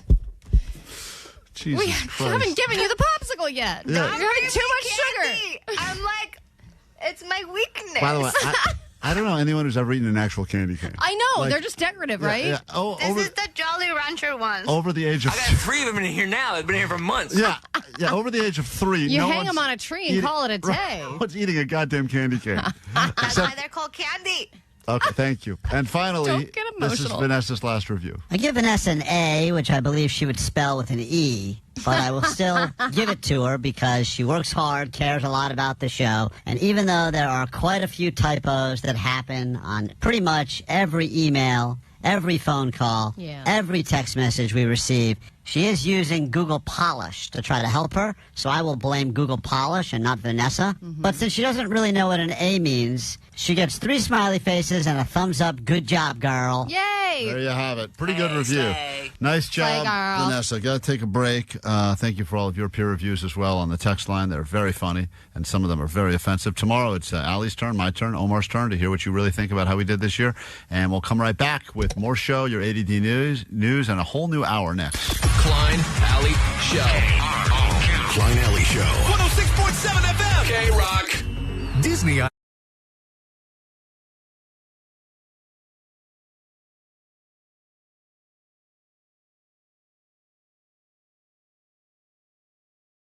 Hello, Klein Alley, you little bitch. Thank you for that. It's a beautiful way to start the show. We got your ADD news to get to in a few moments, and then a brand new hour of the show can officially begin. It is Wednesday. We are live. We are slogging toward the end of 2025 into 2026, and today is one of those days that you'll want to be listening to the show because we're feeling extra generous, and we start by giving you this, your news. Grab your Adderall. It's time for ADD News. If you want to go to the Olympics or the World Cup and you are not a millionaire, you might be worried right now about those ticket prices and maybe thinking about which child you'll have to sell in order to be at one of these events. But the good news is that both organizations have shared some cheap ticket opportunities. You decide if these are real opportunities or not. I have the real cheapest opportunity. Volunteer. Yeah, but I think even that's difficult. No. I'm sure those volunteer slots fill up like that. Easy peasy. You show up, you get a windbreaker, you stand in post, you pretend you're doing security, you're just watching the game, and boom, done. Well, I can't wait for you to put up a shirt once the Olympics come, because that's what we're going to have you do. I am probably not qualified, but I'm sure other people would be. And I don't care, by the way. I have no interest in watching someone throw a javelin. That's not interesting to me. Love to go to the you're Olympic not interested Games. in seeing the ping pong? Yeah, totally. Shoot the gun. Some of the events, maybe, I guess, but also it depends where they are. If there's are there any Olympic events happening in the Studio City area? Do we know about? Oh my God! I don't want to have You're to. so lazy. They have an equestrian center over there, don't they? I don't think so. You can watch those fancy little ponies. Yeah, they have the horses in Burbank, I believe, in Jake's neighborhood. Klein, you know what we have to go see is the archery people that have no arms. That's not these Olympics. That's a special Olympics. That's the Paralympics. Yeah, those are happening here too. Oh, they are? Yes. Oh, hell yeah. All right, great. We got to see that guy that has no arms and can hit a bullseye from like 500 yards. We got to get Blind Charlie in the Paralympics, dude. That guy is, you should see. I have some video I'm going to be dropping on our socials later today. It is maybe the most salacious video that has ever been taken. And I took it at KROQ's Almost Acoustic Christmas this past Saturday. I didn't even know till I was going through my phone. Vanessa, have you seen this video I'm talking about with Blind Charlie? Yes, I saw. Is it the most salacious thing you've ever seen? It's salacious because I know he knows. Yeah, further proof this guy's a billionaire and can do whatever he wants. It is unbelievable. This evidence is going to blow your mind. It's maybe the greatest thing we post all year. We waited till almost the end of the year. Made me jealous. It made me jealous. Yeah. It was incredible. It is pretty. That'll be happening later this morning. Do not miss a moment. And then the World Cup. So the Olympics said that they are releasing 1 million tickets that are all going to be priced at $30. I don't know if that's only going to be for certain events, like javelin seems like a $30 thing versus swimming, but this comes after a lot of criticism about the insane ticket prices. And then the World Cup, who was selling tickets for a base of $2,500 for some of the games, have reacted by making a limited number of $60 tickets available. But it's very convoluted if you read how to get these tickets, because the tickets are only going to be available to the supporters of that country.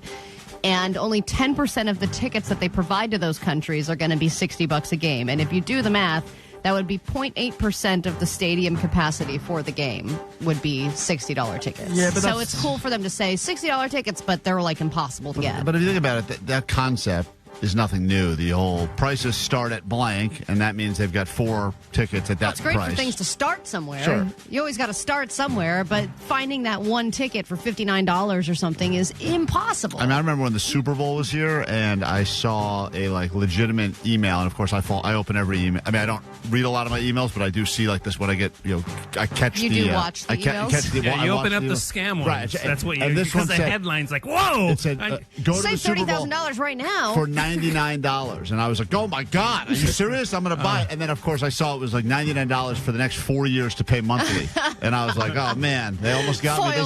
Foiled again. So this time of year, it is all about the tots, getting the toys for the tots. It's very important. And usually when you donate the toys for the tots, you're not getting anything in return. But there is one church that is I've actually never heard of this church. They want to give you toys for drugs. How about this for a toy drive in the East Bay? Oakland Psychedelic Church of Ambrosia is offering an equal value trade for new unwrapped toys in exchange for psychedelic mushrooms, cannabis, or DMT. The drive is part of the church's partnership with rapper Mr. Fab's 21st annual Toys for Joy giveaway. Participants must be church members. I'm joining the church. I don't know. Who's that rapper? Mr. Fabs? Mr. Fabs. Do we have any Mr. Fabs queued up to play, Omar, on KROQ? Mr. Fabs? Do you have I was in library? No? I will look.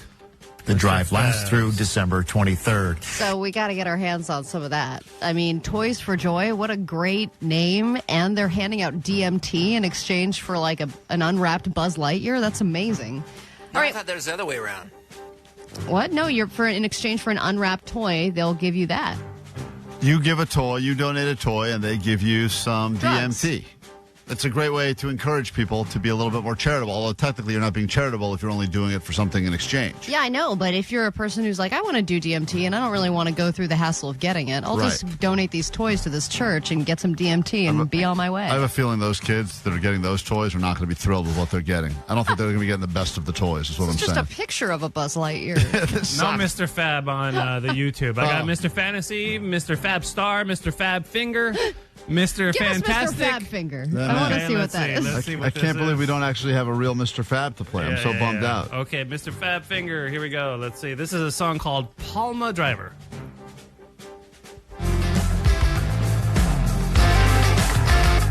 Oh, wow. All right. I bet you if you're on DMT, it So sounds funky. pretty good, Brian, right? All right, when things go badly in America.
Pasadena, Los Angeles, Orange County. This is the world famous KROQ. Hell yeah, just after 10 o'clock. One of the things you got this year from Klein Alley Show. What was originally a summer hour has now turned into a fall hour. Now a winter hour. And will those continue into 2026? I would imagine if Omar hates it, then it'll probably stick around. Yeah, they like to torture me, don't they? They do love the torture, but here we are, a bonus hour together, an opportunity for us to hang out and spend some time together. Additionally, and if you're at work by now and you're still going in, you're looking around and going, where are all these coworkers that seem to get off already? Well, don't worry, we're here with you. We'll do it again tomorrow for the live Christmas play. It'll be Allie's, I think, 4th annual Christmas play. Talk about a slog. That's a real holiday slog every single year. Vanessa enjoys it. Yeah, because she's a child, and that's who likes Christmas plays. It's children and the gays, Allie, right? No, other people appreciate good theater, okay? And that is what radio was at Then the you got to beginning. build it around Vanessa. Yeah, make her do all she the likes parts. it so much. She could be all the parts, and we could all just sit back. I want to give everybody an opportunity to shine. I'm good. I agree. Yeah, I'm also okay. Okay, well, Omar, mainly your responsibilities are audio related, and you always bring it every single time. I do like that. I like the sound effect part of There it. have been hundreds. It's theater of the mind. There have been hundreds of text messages this week that have asked about it. Is it coming back? When will it happen? Will it be live on YouTube? Of course, it's all going to happen tomorrow as we are continuing to come in here and hang out. And this hour on the And show. Klein's going to be wearing a costume this year. No, I am. I have costumes. Oh, God damn it. You see? Don't you have a trip to plan for? Why are you wasting your time with this stupid stuff? I am You got- so underprepared for my trip because of this Christmas play. Yeah, you got to travel to Europe. I mean, get your bags packed. Don't worry about cutting out some antlers for me. I don't need them. Look, I will get it all done. I know it's a lot of work, but it's going to be worth it. And you're going to be watching on the live stream because that's where you can see the full production. All right. Well, anyway, that'll be tomorrow. This hour on the show, if you need us, Petty Claims Court, you can reach out. We can try to solve your problems if we have time. We do have to get through the top 7 food moments of the year that took place on the show. Jesus. Jake's out of the play. Thank God. Yes! I want to say it. Top 7. Get me out of the play. No, you're in.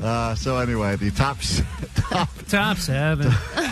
top 6 or 7 food moments of the year that took place on the show. We will break those down coming up this hour. Old people secrets. If you want to live forever, we will give you the secret to eternal life.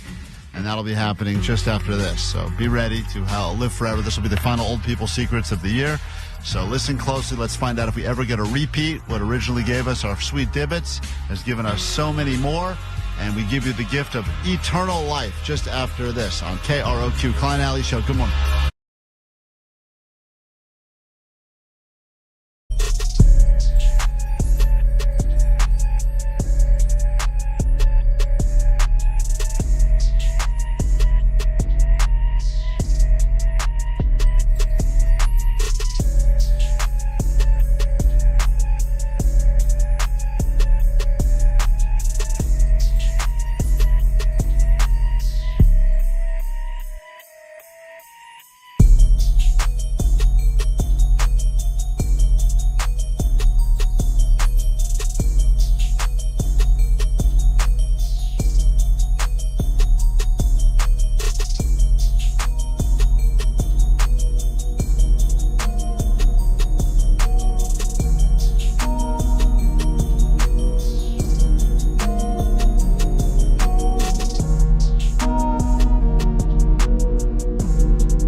You'll never be in Santa's gang. Never be in Santa's gang. Hey, what's that? Look here.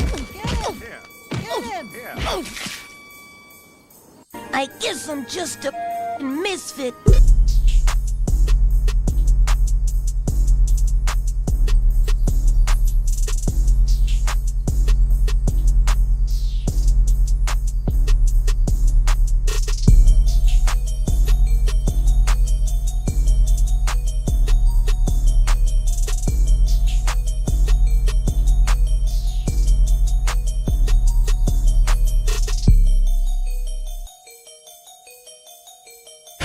You're no good to us if you're dead. You're no good to yourself if you're dead. You're no good to your loved ones, your family, your friends. And this time of year can be tough, so let's go ahead and help you live forever by checking in with the old people that have figured it out. They are living to 106, 107. 7, 6, 7. Sorry, no one did it. I feel like I had to. You're out of your Christmas play, Allie. Yeah, Allie's out. Yes. Thank God. It's time to listen to a brand new, never before heard old people secret. From chicken brain to drinking rain, not getting laid. They call me the barmaid. They call me the barmaid. That's right. Let's live forever with sweet dibbits. Sweet dibbits. Time for some old people secrets. It's actually my secret, is that when I am feeling bummed out about anything, I just say sweet dibbits out loud. It instantly makes me feel better. I know. I was so bummed out. We got those limited run of Sweet Dibbits shirts, the official shirts we gave out at our live podcast, and I thought they'd be, usually there's a couple extra floating around. I was looking forward to wearing one, and they're all gone. We gave them all out. So not Sweet Dibbits for us, but I'm glad you got those shirts. Hopefully, if you have one, you don't sell them, because someone on the GOAT line was claiming that our shirts are for sale on eBay, all over the place on eBay. Dude, it was crazy. People were lined up hours in advance to get those shirts. I mean, you do that for like bands that you care about, right? Not morning shows. No, definitely not. It's a giant waste of everyone's time. And, and according to, I think I know why. It's not because they like us, Allie. It's because they think that we're profitable. Hey guys, so Klein was saying that the Klein Alley Show shirts have no value on the street, and just so you know, there's actually one on eBay right now. I think it's the Bloodsuck one, and it's going for $60. Basically, I was just trying to find a Klein Alley Show shirt since I don't live in Southern California. Really big fan of the show, wanted to get a shirt, and yeah, they're selling them for $60, which I think is an outrageous price. Yes. Love you guys. And by the way, they're not, just because they're posted for $60 doesn't mean they're selling them for anything. That's the thing people love to say, oh, it's on eBay for blank, but if no one's paying for that. That just means some idiot put it up for an insane amount of money. So, and it's a thrift store on eBay that's doing it. Really? So what does that mean, Jake? Well, it means they're even ripping you off even more. A thrift store's supposed to be cheap. Yeah, I guess. But eBay, it's going to set your prices. Anyway, if you got one of those Sweet Dibbit shirts, I'm very jealous about you. Maybe we'll get another run in the new year. All right, let's get into the old people secrets now. We're going to meet this person, and they, I believe, 101. So listen to this. A Bucks County veteran is celebrating a major milestone today. The community gathered to honor Joe D'Amedio. Unbelievable. D'Amedio is turning 101 years young this weekend. Action News reporter Katie Castro was there and spoke with him about a life well lived. Oh, no. Oh, no. Oh, birthday's Jesus, over. He's gone. Man, they should have gotten All there right, a little... get out there, Katie. Should have gotten there a little Hi, more... Joe? A little more medio, because they missed this guy. Yeah. This poor guy, apparently... Today, World War II veteran Joe D'Amedio received a motorcade escort in his honor. Oh, it was in his honor. It was good. Was he in the hearse He was in sitting, the motorcade? sitting in the front seat. Oh. Sounds like giving PTSD there. Jesus, I know. That was a very aggressive siren. It was a birthday surprise outside Parks Casino in Ben Salem. Oh, nice birthday at the casino. I love those old gamblers, man. Yeah. Especially, we don't hear a lot of man old people secrets that are this old. No, very rare. Almost all women north of 100. So Yeah. you got a guy 101 at the casino, sirens blaring. Joe turns 101 years old on Sunday. After the war, Joe built a full life. 3 children, 5 grandchildren, and a great-grandchild. And $6 million of debt. Crippling gambling addiction. Joe left all this debt to his children, his 6 grandchildren. Yeah, they're like crying. As for what's the secret to living a long and healthy life, well, Joe has some advice on that. All right, we don't know a lot about Joe. We know he served in the war, good guy, hero. He loves to gamble. He's 101, rides around that really loud ambulance. What do you believe his secret is going to be, Allie? Dude, it's going to be like one of those weird old-timey liquors, like Sambuca. Ah, cool. One of those old things. I used to make this out of the root. Yeah, like an after-dinner drink. Omar, what is his secret? Yeah, picture this guy rolling around the casino with one of those oxygen tanks and, him breathing all hard. And I'm going to say, he's going to say, good old-fashioned smoking and drinking. Just keep it up. And drinking. Yep. This guy's got no problem. No living problem. up the vices. Some of those He's a people, veteran? Come on. They love all the vices, and for some reason they outlive the vices. It's If amazing. he gets cancer, he'll just shoot it. Shoot that cancer. Shoot it right in the face. Shoot your cancer. Get out my musket. Jake, what is the secret? It's going to be a good drink, a good woman, and a good time. Ooh. All right. And finally, Vanessa. They kind of took mine, but good You can say old-fashioned Jake's if you side want to. piece. A side piece? Side piece. All right. This is what this man said is his secret if you two want to live to be 101. Keep breathing. So he says, keep breathing. And that witch is laughing at him. What was that in the back. weird laugh? Yeah, what was that? He had a Was that Halloween death? store? Death is knocking on the door? That is the Grim Reaper standing behind him. having a laugh. Keep breathing. And don't eat chicken. Oh, no. Vanessa, keep breathing and don't eat chicken. Oh, snap. Which is Wow. ironic because the winner chicken dinner. I know. It's an amazing. And don't eat chicken. Keep breathing has become a family motto. Even Why did they cut out the last part? And don't eat chicken. I know, don't eat chicken is a better family motto. It's a way better family motto. The guy said, keep breathing and don't eat chicken. And don't eat chicken. Keep breathing has become a family motto, even tattooed on his grandson Matt's arm. All good, right?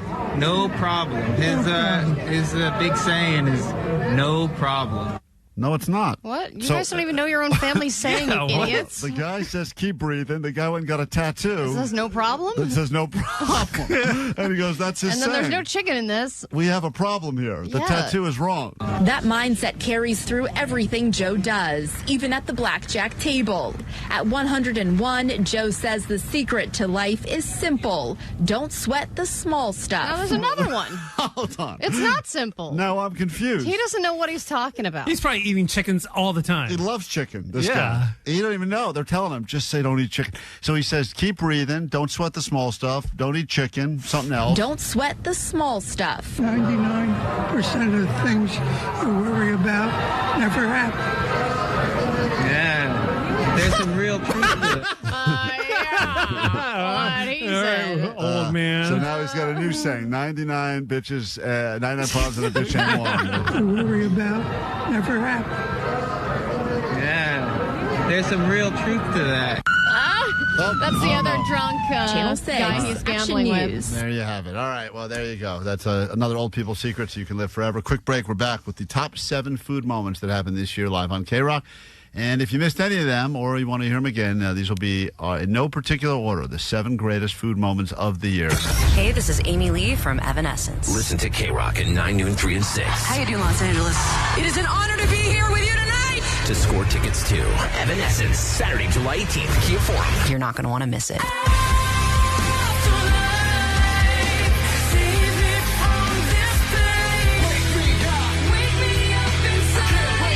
Get ready because we'll be in LA at the Kia Forum on July 18th.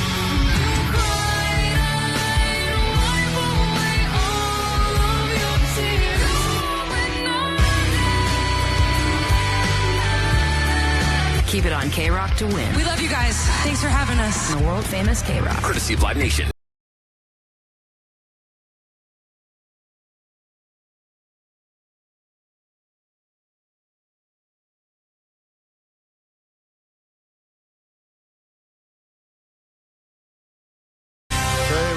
Klein Alley Show. Contractually, I think we have to do some sort of year-end countdowns every single day because everyone's counting back on things that happened this past year. So let's give you, without any further ado, what we believe to be the top 7 food moments that took place this year on the show. Some were more delicious than others, and I don't know why so many of them resulted in us experiencing total torture and pain, but they did. And it was a lot. I didn't realize how much food has dictated some of the stuff that we've done on the air this year, but it feels like food dictated an awful lot of our actions. Yeah, we are a food first show. Food first. And so without any further ado, our number 7 food moment of the year happened when a listener decided they wanted us to take advantage of the Hot Ones challenge. They brought us the entire Hot Ones kit and a bunch of Roscoe's chicken and waffles. And Do you want this this is the epic number music? 7 moment. This was particularly when Vanessa ate the hottest of the hot sauces. And this was your number 7 food moment. Hot sauce, Roscoe's chicken in the studio. Here we go. Okay, I do wish I was taller so people could take me serious. I want everyone to know my tongue is burning, Yes. but I'm strong.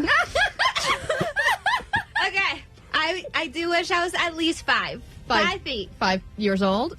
As a 4.5-year-old, one day I'll be 5. I'll be this many. Okay, almost a whole hand. How are you doing now? Whoa. Yeah. I hate milk. I'm gonna You're going to do some... Oh, you're going to do the She's going to do syrup. a shot of syrup right now. Okay. Wash it down. Oh, your shot eye of is syrup. getting kind of watery. Yeah, she's getting real watery now. That's Vanessa taking down some of the hottest hot sauce during the Hot Ones Challenge with the Roscoe's chicken, waffles, and all of the hot sauces. We all took turns. People really enjoy watching Vanessa eat. Remember the other time where she just ate a bunch of pancakes? Oh, yeah, that didn't even make it into the top 7 moments. I don't even think that was on the air. It was just her eating pancakes on a live stream, and people loved it. Yeah, earlier today she threw down a few candy canes, the Jolly Rancher candy canes. She's been going to town on those.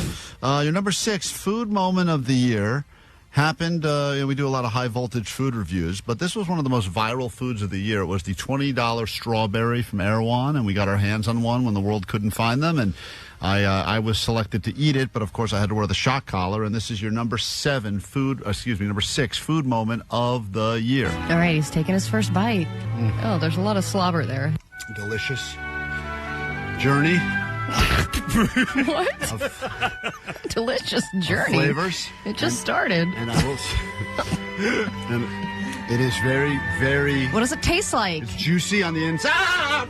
All right. God damn it. What are you tasting? What are some of the flavors? It's yummy. Okay. But also delicate. Delicate to the taste. So much so that it almost tastes like there are like 1,000 little strawberries that are dancing. Can't do the word of the thing.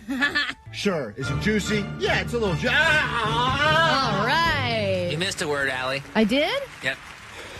What did he say that I missed? He said sweet. Damn it. Thank you, Jake. Goodbye. There you have it. Your number 6 moment. Was, You claimed you were injured after that. Yeah, I hurt myself I always bang myself or pull my neck or something doing the high voltage food review. I'm not very athletic, so that is the most activity I get. In fact, it's the first time ever that my Apple Watch is like, hey, good job getting your goals today. You finally did it. Your moved. rings are off to a great start. Moving on in the countdown now, this is the number 5 greatest food moment that happened this year on the show, and it was when we introduced the world to Jake Shack Beans. Jake, oh, my God. This is a top for me. This was this moment in its entirety, I think, will be heard coming up in the next few weeks, but this was the first time we actually did reveal the cans for the Jake Shack beans, the beans that are made in Jake Shack. I see it, yeah. We have the first ever official cans of Jake Shack beans. We're going to be giving away a can a day to get you ready for your 4th of July barbecues and festivities, and these are legitimate now. They've been made. Come down, Jake Shack! Do you want to hear the story on the back of the can? Sure. Because every good brand has a story. A man, a dog, and his beans. Since 2023, each batch is handcrafted in this weird shack. Jake Shack beans are pet-friendly, ulcerative colitis-friendly, budget-friendly, and Jake Shack beans pair well with spinach, water, and random leftovers. A Klein Alley Show company. There you have it. The first introduction of Jake Shack beans. Still use those beans to this day to prop up some of the cameras in the studio. The Jake Shack That's beans. True. Very exciting There's product. some right there, propping up the camera that's facing you. The number 4 greatest food moment that happened this year on the show involved Allie. And speaking of summer, Allie was using a lot of big words to brag about how many hot dogs she thought she could eat in a 10-minute period. And then we forced her to do it. It was, I think, still to this day, maybe our most viewed YouTube live. And it was Allie trying to polish up. I think she said she could do... I wanted to do 6 hot dogs in 10 minutes. Yeah. I did 5.5. Yeah, and here's just some of it in our studio. And I threw up. During this, it was Brad Williams, and Allie ended up in the bathroom throwing up. But here is some of Allie trying to shatter a record, which she did not shatter. It was Allie eating the hot dogs on the air. Shut up! Oh, my God, you guys. I think I am going to throw up. Oh, hold on. Take a second. Man. Breathe through the nose. Remember what your mom said. Breathe through the if you nose. throw up, you got to do this again. No! Do not be DQ'd. 5 is still a respectable number. How long do I have to keep it down for? How long do you have to... 4 days. It's right there. It's in your esophagus? Oh, yeah. Okay. Oh, Take a man. deep breath. Take a deep breath. This is an HR violation. Take a deep breath. Allie, can we get a quick interview after the fact now? Do you want to be burped like a baby? Brad, can you burp Allie? Sweet James is listening like I have a case for this now. Okay, hold on. She's grunting and moaning. Mm-hmm. Allie, you've done it? Hold on. She's going to the bucket now. Oh, okay. Hold on. No. That was a spit. Give her a water. Hold on. She's in the bucket. I don't want more water. Don't give her So more much water. water. Don't give her more water. I have so much water. Allie, with a final. It's like the buns are expanding in my body. That's 5. Hey, Brad, what do you think from what you just saw? I am thoroughly impressed. That was Allie attempting to break a record, which she did not do. She made her eat her words, and she sat down and put down 5 hot dogs. And since then, you've really tried to change your health around. That was probably your rock bottom. That right was there. a bottom. But you know what? I think that if I had done like ballpark hot dogs, I could have done it. It's because Pink's hot dogs has that, it has that casing, it has that snap. So wait a minute. What you're saying now on the radio is Never, I'm not saying anything. If they were ballpark, you could have done it? We can get those by tomorrow. Move on. Nope. Move Allie's play out of the way. I'm done. No, I'm not doing that again because it hurt my body. It was really hard to eat that many hot dogs. Weren't you just eating after you did that? You had hot dogs for dinner? Yeah, you had the leftover hot dogs. I did have hot dogs for dinner. But they were turkey dogs. That's it was really different. sad. Number 2 now as we count down, number 3 now as we count down the biggest food moments in the year. This happened during the show. We were just checking in. It was a casual conversation, going to Vanessa in the back room. And that is where this her whole identity shifted this year because of this moment. Right? I think that question was worth 20. So What? yeah. I agree. Yeah. What are you eating? I gave her my A piece of chicken. Oh my! A piece of chicken. What is going on around here, guys? I'm That's like- multitasking. Hey, she did stuff. That was the moment where we realized at 7:30 in the morning when Vanessa was going ham on a piece of chicken that she was the chicken lady. A whole identity started. There were songs about it. Come here, chickens. There was a whole chicken coop situation. She's got a sign above her desk now. She is the chicken lady. And then she demanded that we stop bringing up the chickens ever again. Yeah, because she claimed that she likes the chicken a regular amount and that she doesn't particularly love chicken. It just happens to be a chicken of opportunity. Number 3. Now, before Jake was the skinny, diseased-looking man he is today, he was a big fat mess. And, This is number 3? Excuse me, this is number 2 now. Oh, I was like, are we going backwards? Jake was so big he took over the 3 and 2 spot. He was 200-plus pounds, and he was about to start taking the jab, which clearly worked because now he's lost a ton of weight. Yeah, where are you at now, Jake? I'll go around 155. Yeah, as people have pointed out, Jake looks like a Bond villain with AIDS. But regardless, you can see what Jake looks like on our Instagram or on YouTube Live right now. But Jake, you think you look good, right? That's all that matters. Oh, yeah, man. I like the AIDS. That's right. Pull that clip. Jake, before Allie, he started taking the jab. If you remember, we did the Last Supper for Jake.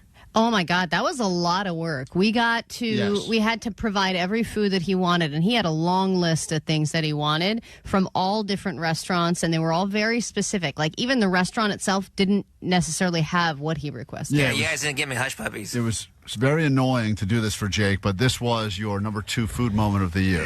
Oh, yeah, I eat it. Oh, I eat it. Yeah, I eat it. The Last I eat it. Yeah, I eat it. Supper. I eat it. Oh, yeah, I eat it. Jake will eats it, and we've put together a feast. Well, he gave us his wish list, and we got a lot of the items on there. I'm looking right now at many foods and beers that are sitting on this table outside of the studio. So big, I think we had to bring in a second table. Fries, Well, and you wanted pizza, and you wanted calamari and specific breadsticks from Olive Garden, and you really hit a bunch of different chains. In fact, Al, you had to go to Wood Ranch to get the stuff you wanted, right? Yeah, I got the chicken wings and the onion frizzles at Wood Ranch. Yeah. But I know on Jake's list he said chicken wings preferably boneless, but they didn't have a boneless option. The only boneless thing they had was boneless cauliflower wings, and I didn't want to do that to you. No, too healthy. But Jake will probably complain and say this has ruined his feast. We did spend countless hours and hundreds of dollars to put this feast together. Yeah. And there has just till right now has not been even a remote semblance of a thank you. I said thank you to Vanessa earlier. So there you go. As always, appreciative Jake. All of his favorite foods. We put together his Hush puppies, though. Never going to forget it, are you, Jake? I really want those hush puppies. Let's get a bunch of hush puppies and just shove them down his throat. No, I Force like feed that. him. So many food moments, Allie, and there could only be one number 1. And even ones that almost made the list but didn't. I can't even think of what the number 1 would be. There was These are all the ones that I thought of. I didn't even have time to play the one when you guys brought in all the food and rubbed it in my face because I was getting my colonoscopy and I couldn't eat, and you guys brought in all my favorite foods, including constantly were cooking plates of bacon the entire show. So, man, look at all that food. People say Tacos and bacon, baby. Tacos and bacon. What a way to... It sounds like the perfect day if I could eat any of it. Thanks a lot, guys. No kidding. I do feel a little bad. So you guys were just bringing all my favorite foods in, but I couldn't eat them. But that's not even the number one moment because one of your favorite pizza places. Everything you brought in was my favorite, and I couldn't eat any of it. But the number one food moment this year was really more of a movement than a moment, and it involved us, but it really involved all of you, and it was for a cause that was much bigger than ourselves. And this is your number one food moment of 2025 on this show. As a show, we are going to pledge 10,000 tacos, and we ask you to be a part of this with us so that we together can help to at least bring some sort of a resurgence to a community now that is being greatly affected by what is going on, and this is what we're talking about. The crowd used to be 10 deep, and now there's barely a line. It's not a joke. They took all my employees. They're afraid. Or people that are come, to get a quick bite are not coming out because they're scared to be out. ICE has started to abduct taqueros at taco trucks. Business is so bad, he's parked his food truck for now and won't take it out. This area is usually packed shoulder to shoulder, but in the days since ICE began its raids, business here has basically collapsed. Collapsed. 10,000 tacos for L.A. We are asking you, listeners of Klein Alley Show KROQ, to do your part by eating more tacos than you normally would and supporting all of these small businesses in and around Los Angeles by stopping when you see a taco stand and getting a taco. Even if you're not hungry for a taco, get a taco. We will be eating tacos consistently for the foreseeable future. And I would argue that there's always room for another taco. Always room. Go for one, leave with 10. Let's do our part until we together can know that we helped by eating 10,000 tacos. If you see a taco stand on the way home, a taqueria that you love that you haven't been to in a while, and to go, oh, I have to hit that place up, hit it up, tag us, and help us reach 10,000 tacos. And we did it, by the way. We exceeded that number, more than doubled it, and it got became chills. That was a beautiful moment. A real movement, and it was our little way of saying that we stand with all of you that have been so affected by what's been happening in Southern California. So, number one food moment of the year may have been my number one moment of the year, the 10,000 tacos for L.A., and now we give you some Linkin Park, a seasonal song on KROQ.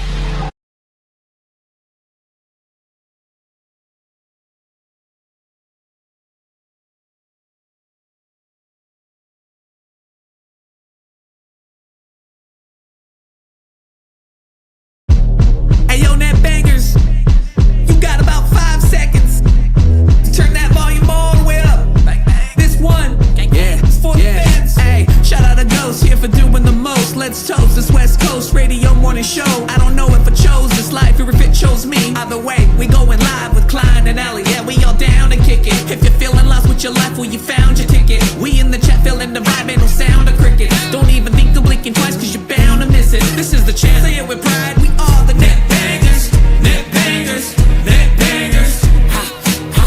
Net bangers, net bangers, net bangers.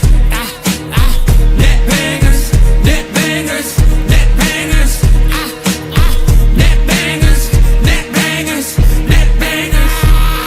I'm a young Gambie on the MIC.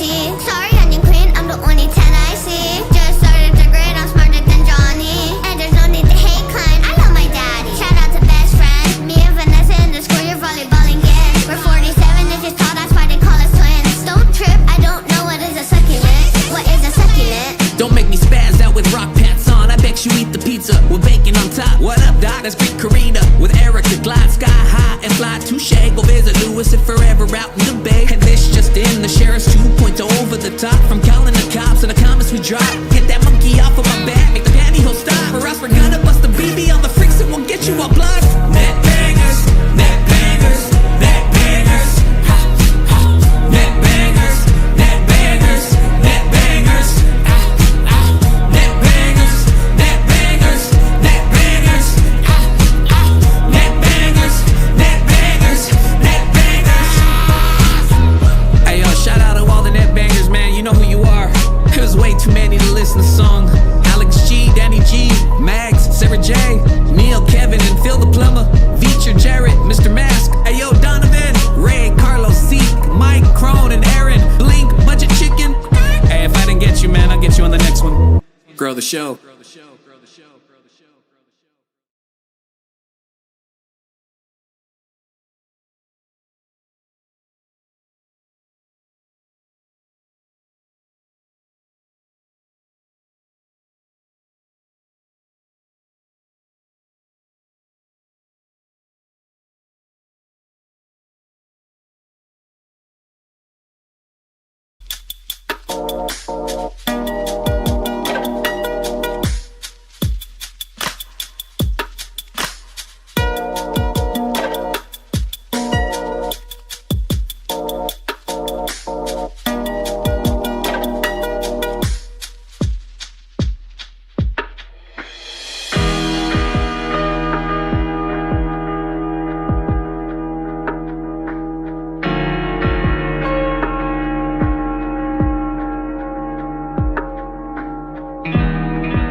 some takeaways now. Then Sluggo will be in here. More of those tickets for you to go to Evanescence. Those tickets officially have gone on sale now, so you can get them if you do not want to wait around to win them. But we'll have them for you. More tickets coming up at noon, 3 and 6 today on KROQ.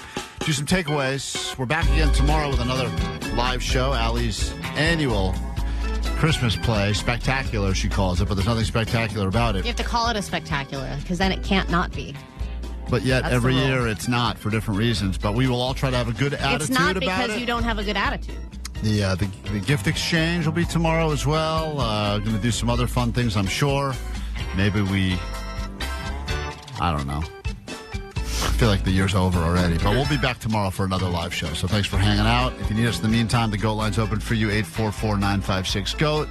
And we will also check in on, I think tomorrow we're going to do the petty claims court that we couldn't squeeze in today. So if you want to get in on that with us, hit us up on Instagram, Klein Alley Show. While you're there, check out that video of Blind Charlie going ham on an ass. That video is great. Puts you in a good mood right away. Yeah, there's a lot of takeaways about that. 626, my takeaway is Blind Charlie's girlfriend has a nice braille ass. Got that braille ass. 650, my takeaway is relationships are hard work. And Jake already has a job. It's a great self-help book right there. 626, my takeaway is the Paralympics will take Blind Charlie and the Paralympics will take gold in the ass grab-along. Oh, man, I don't think that's a real event, but it sure should be. 818, my takeaway is 'tis the season for snow globes. And 818, my takeaway is Operazione Dynamite is in full swing. Roll back those Odos, baby. Yeah, 626, the most anticipated podcast of 2026 is Gardening with Omar. Yeah. See that one as well. And from now on, I only want to listen to the show in high-pitched Vanessa voice. So there you have it. If you missed any of the show, please download, subscribe. It all helps. And you can let some people know about us as well. That would also be a good thing so that we can #grow the show. Jake, takeaway? And a Merry Slogmas to all. Yeah. Merry Slogmas to you and yours. Allie, takeaway? When building a bike for your kid, make sure to tighten the bolts. Yeah, that was a dangerous ER story right there. Man. God, I kept thinking about that. Kid got Blind Charlie so by painful. his own bike. I don't even have nuts. Imagine that. Oh, terrible. Omar, takeaway? My takeaway is that you're detoxing. How's that going? Yeah, do you feel better? No. Oh. No. I don't have a phone. I just forgot I don't have a phone again. I was just looking for it during that entire last song. I forgot I don't have it. I know, and I didn't help you. Yeah, I know. Thanks a lot, guys. Really appreciate it. All right, I'll do it again tomorrow. Try to do it better. I was gonna let the tamale song play you into break. Hold on. I gotta find that song. What's it called? Why don't we just have him do it live? He's great. Johnny's X-Men. He's great doing it live. He's great doing it live. These things 1, 2, 3, 4, 5. Justin the engineer, Phil. Keep stalling. Check, check, check. All right. Johnny Xmas song. Keep fine. Hello, hello, hello, hello. Check, check, check. Here we go. Why am I getting distortion? We'll do it again tomorrow. Bye. Tamales, tamales. Tamales, tamales. Christmas tamales is what they sell in my neighborhood. And they shout, tamales, tamales. Christmas tamales. Tamales, tamales. 1 for 3 or 2 for 5. And they shout, tamales, tamales. Christmas tamales. Tamales, tamales. 1 for 3 or 2 for 5. Ho, ho, how you doing, SoCal?